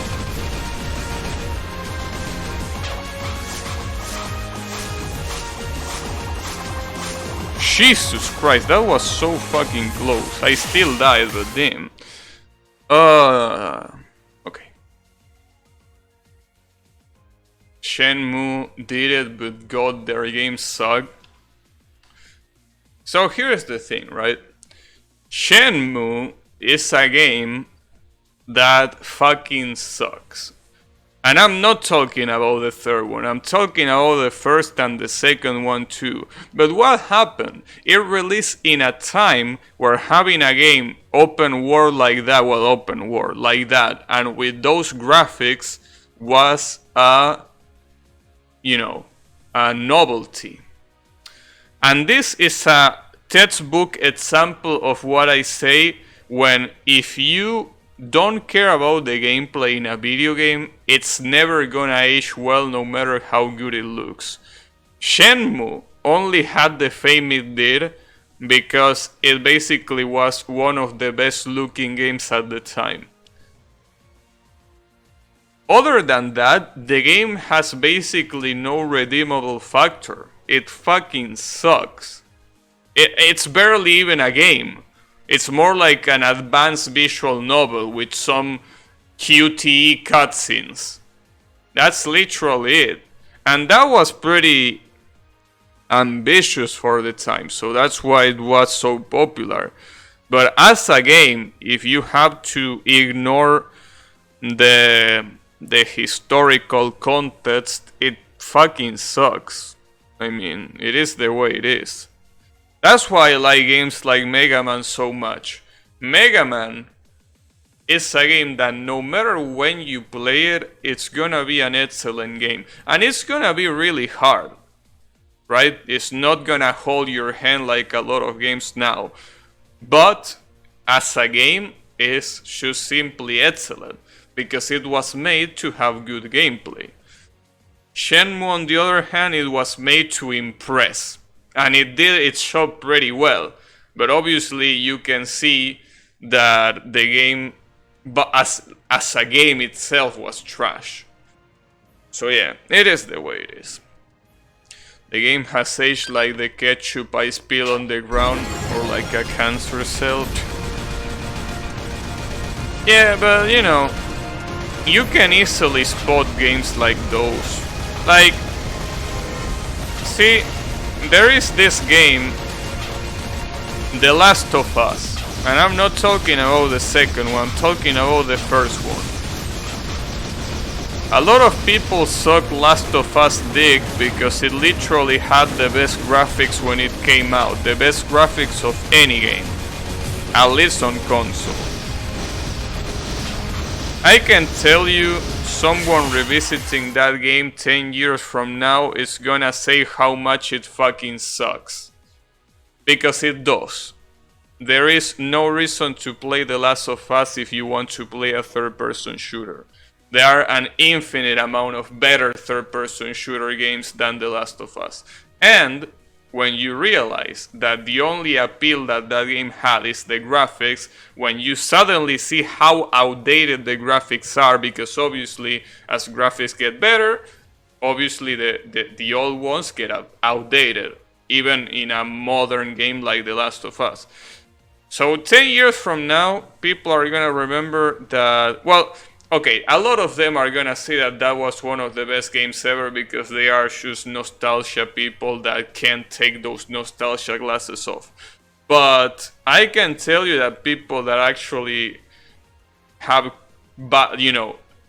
play a game in an objective way, like trying to criticize it, they are gonna say that, yeah. At least true. Yeah, well, yeah, that's the thing. Well, but here's the thing. You're comparing, you're comparing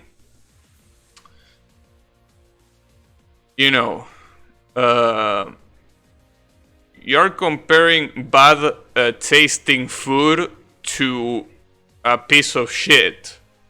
I mean, they both had something in common, which is that you wouldn't want to put them in your mouth.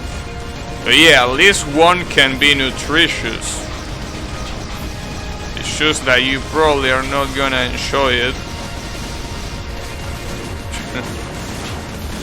But yeah, The Last of Us is just a really mediocre game that people put in a pedestal because of the graphics and the story, and I really don't understand why they put in a pedestal because of the story. Like, I can understand the graphics. Sure, the graphics for its time were amazing. Literally the best in console. Yeah, as Riemann says, probably Crysis had better graphics, but I'm talking about console here. In console, that was definitely the best looking game back when it released, but I can tell you that, the story is like one of the most generic shits that you can find. Your typical zombie post-apocalyptic world where there are few survivors. How did people like the story so much? I don't understand. As I say, graphics I can understand. The story I just don't. Like, haven't you literally played Left 4 Dead? Or literally any other zombie game that has the same shitty ass story? A zombie apocalypse. Your character survives by killing them.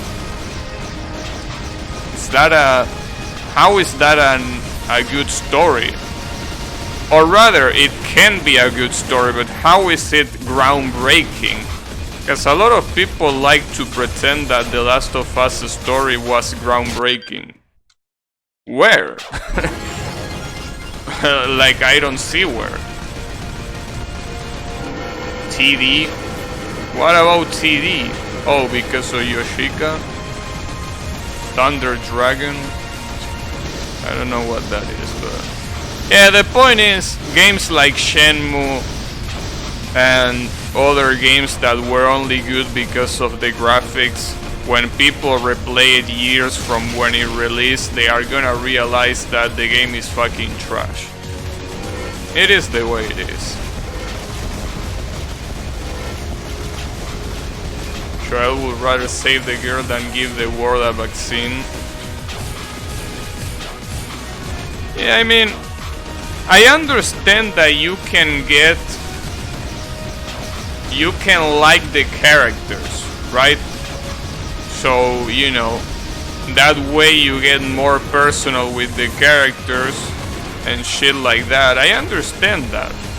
But that's pretty different to saying that the story is good. Like, for example, I really like Suwako and Kanako from Touhou. But I will be a nasty ass liar if I say that the story is good. I like the characters simply because I like their design, their abilities, and the way, you know, they look. But the story, just like in any Touhou game, is fucking trash. I wouldn't lie to myself saying otherwise. But it seems like people that play The Last of Us like to pretend that the story is not the generic post-apocalyptic trash that every zombie game has. So I think they are maybe just confused. Maybe they confuse liking characters to liking a story. Maybe they are just confused. I mean, a lot of people don't really know how to point to the things they like. So I can understand. Can call Yoshika a zombie? No. It's a Xiangxi. Touhou 10 pickup lines still. Unbelievable. But yeah, sorry, if there's any The Last of Us fan in chat, I apologize for talking trash to your favorite game, but unfortunately I do think that the game is mediocre at best. And again, I'm talking about the first one. I'm not talking about the second one because I haven't played it and I really don't want to play it after playing the first one. So, you know. So I think that Last of Us 2 got a lot more criticism, but a lot of those criticisms, most of them are not even related to the game itself. But then again, I haven't played it, so I'm not gonna give an opinion on something that I haven't played. But I can say that the first one, at least to me, is mediocre at best.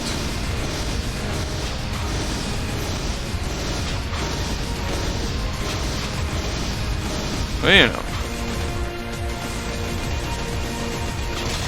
there are tastes for everyone. Shit. You will know if you piss them off if you get any death threats. Yeah, I guess you have a point. I mean, after all, fanboys of any game are something else. For sure. But yeah, basically, I just can't help but think that that game is that way. AAA PlayStation games are movies. Well, that's true for a lot of them, but that's not the case for every single one of them. I mean, God of War is a hack and slash game, and it's a Sony game. Like, it doesn't get more Sony PlayStation than that. So that's not always the case.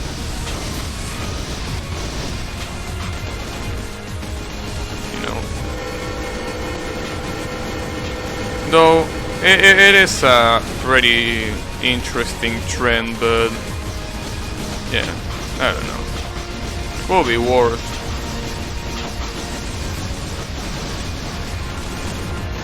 I think.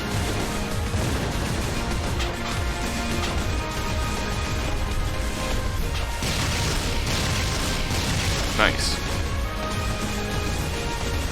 Nice.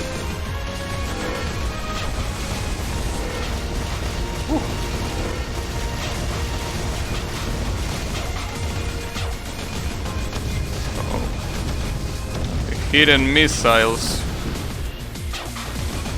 Are you gonna reverse? Not yet. But it might happen. I can't believe I died to that. Dude. Why do you die to that attack? I can't believe it. But you know, it's pretty distracting, I gotta say, to see the little smoke that comes out of the boss. Because see, for example, for that attack that he just did, I took some time to go to the corner because I didn't see that expansion that he does to signify that he's gonna attack. Like, it got basically covered by the smoke. Like, I thought it was part of the smoke, but it wasn't.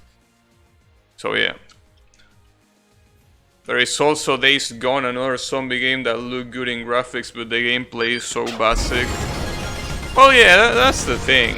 Like, I don't think, you know, The Last of Us is really that bad, in the sense that it's still a playable game. I wouldn't say that it's something that it's unplayable trash that nobody will enjoy.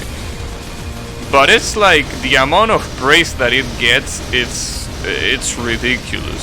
Some people going as far as saying it's the best game ever. Like, and I'm not talking about exaggerations. I'm talking about a game that literally think is the best game ever made. What? One review I read said it was Charlie Gasolina giving gasoline to the motorcycle. Interesting. That will have better gameplay and story. Hey, careful with what you say, okay? Don't forget that we are on Twitch. I understand that's a show, but we are on Twitch, dude. We gotta be careful with that. Gotta be careful with what you say. Like, I understand you're joking, but you know, just be careful. I mean, do you want me to mention what happened to Forsen again? And that's so funny, dude. What happened to Forsen? Poor guy, but then it's so stupid. Fuck. Gotta be careful with what you say. I laugh more at the situation than at the show. You know, I especially laugh because of the same way that I laugh when I see someone typing, I don't know, a specific emote when something specific happens. It's not that I'm laughing at the joke itself. I'm laughing at the ridiculization of Twitch policies. That you can basically, you know, be taken out of the platform for saying anything. Why was he banned for this time? So basically he was playing, I don't know what game, and he got a little bit salty and he say, fuck it. But he say that with a Swedish accent and in a pretty, you know, weird pacing. And in Twitch thought that he was saying something else. And that's not even the funniest part. The funniest part is that he was about to get banned for 1 week. But instead of that, they acknowledged the mistake and they banned him for 1 day. It's like, what? You acknowledge the mistake and instead of revoking the ban, you lower it? Like, are you stupid or are you just pretending? And honestly, I don't even know the answer anymore. But yeah, it was pretty funny. Like, it's not funny, you know, to hear the word or you know, jokes like the one that Riemann said. It's funny to see how stupid Twitch handles those situations. That's what's funny. And it's funny to make fun of that over, you know, protection. I don't even know how to call it. I don't want to say oversensitive because, you know, people usually also don't like that word, so I gotta be careful. But nice. Oh, fuck this attack.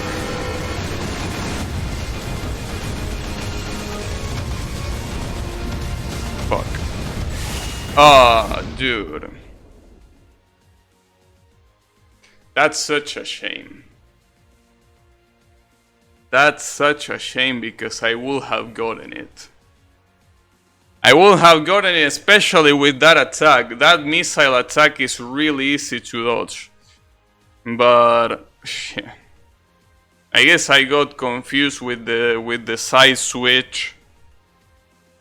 And I couldn't get to the edge fast enough. Fuck, dude, that was so good.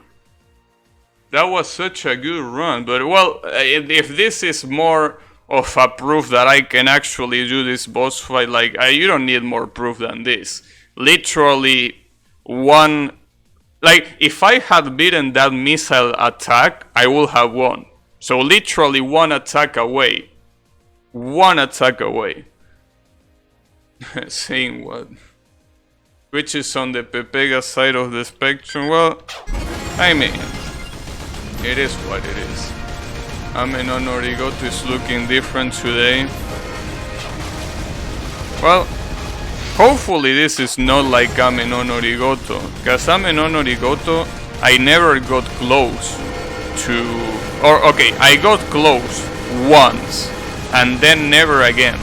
So I really hope it's not like Ame no Norigoto.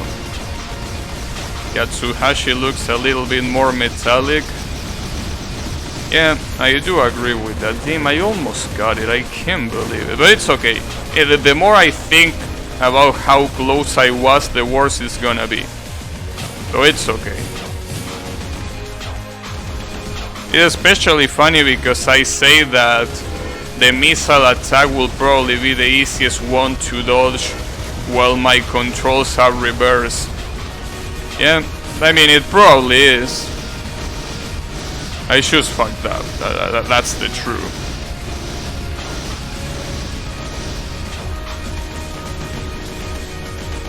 Alright. Fuck.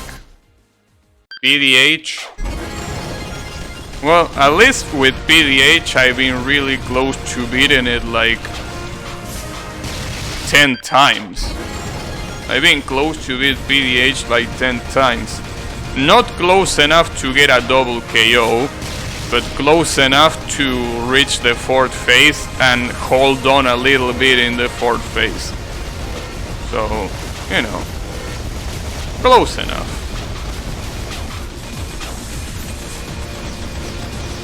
Yeah, I can see it. I can see the victory. I just need more tries, that's it. So unfortunately for you that don't like this, I will keep streaming this until I beat it. Well, not today, I mean. But on the next stream, it's gonna be this. So sorry. Sorry for those that understandably don't like to see the same shit over and over again. But I gotta do it. At this point, it has to happen. Those literal 8 hours, as you can see on the left side of the screen, those left hours left. Those 8 hours are not for nothing. I'm not gonna let them go to waste. I will win. It might take some time, but it has to happen. It just has to.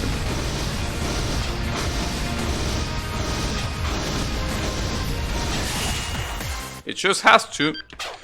In fact, I should have ended the stream long ago. Those are for all game or for this boss only. This is the final boss. This is the final boss of the game. So basically, if I beat this boss, I beat the game. So yeah. It will be until I beat this boss, because that's where the game ends. So yeah. You can rest assured that if I can actually beat this boss, you won't see this game ever again. Balak override next. Wait, what you mean by override? Override? You mean timer override?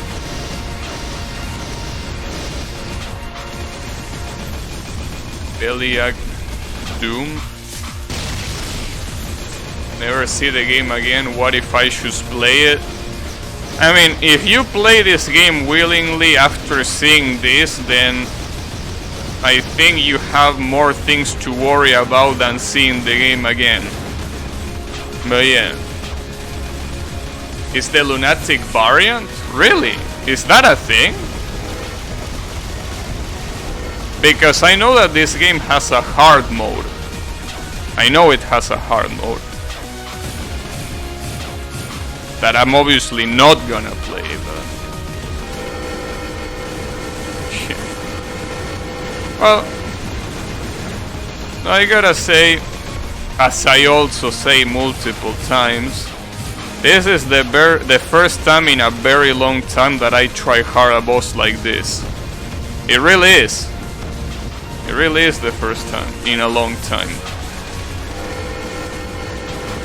As I say, last time that I took so long to beat a boss like this was probably in Boshi. And damn, that playthrough surely happened some time ago. It surely happened some time ago. Alright, let me give it one more try until the second phase, and then I'm gonna call it for today. But yeah, this has to happen. This has to happen. And hopefully it happens tomorrow. Hopefully it does. Because I really want to... Oh, by the way, since a lot of you are here, what I plan on playing after I'm done with this and after I play Horizon Chase once because of the bi-weekly event, I'm gonna play Touhou fan games, more specifically Danmaku fan games. So if you have recommendations, let me know on Discord so I can ignore them. And I'm just kidding, okay? I'm gonna look at the recommendations. I can't promise playing them in any particular order or even playing them at all, but, you know, they are welcome. Nice.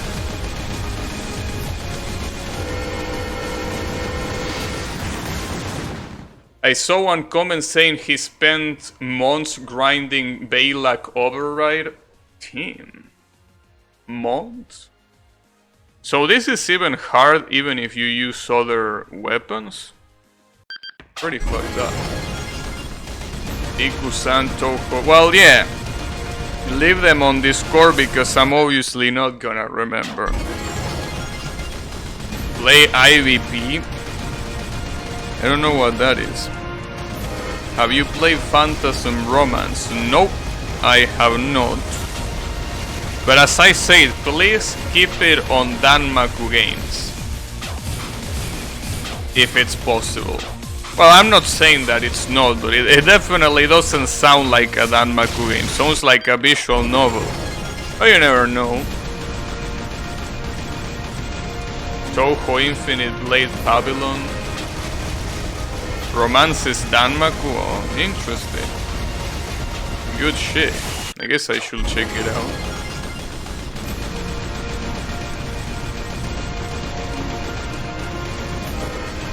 But yeah. Basically, that's my plan. That is essentially my plan. I know that it's gonna be a pain in the ass to deal with Touhou chat, but you know, I can't let that get to my head. I mean, after all, I wanna play the games. I will just try to pay attention to the people that I care about and the people that behave like civilized people.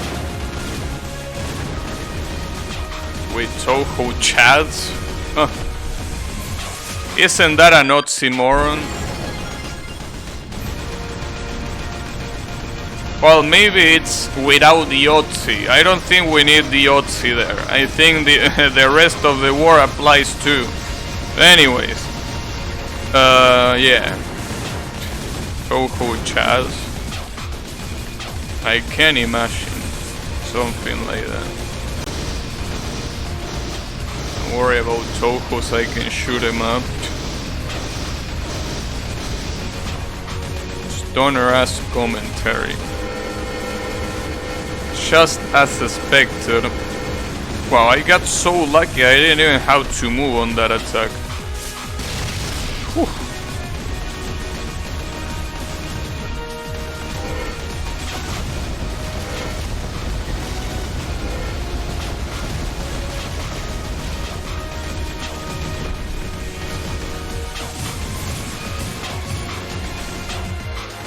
Whew, that was also close.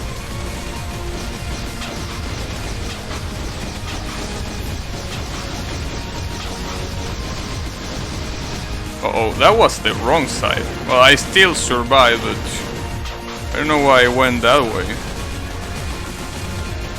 Okay, missiles.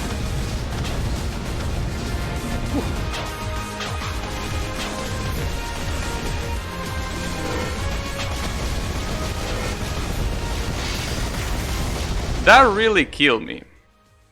Well, I said it was gonna be the last try when I get to the second phase, and I got to the second phase, so... yeah, fuck this shit.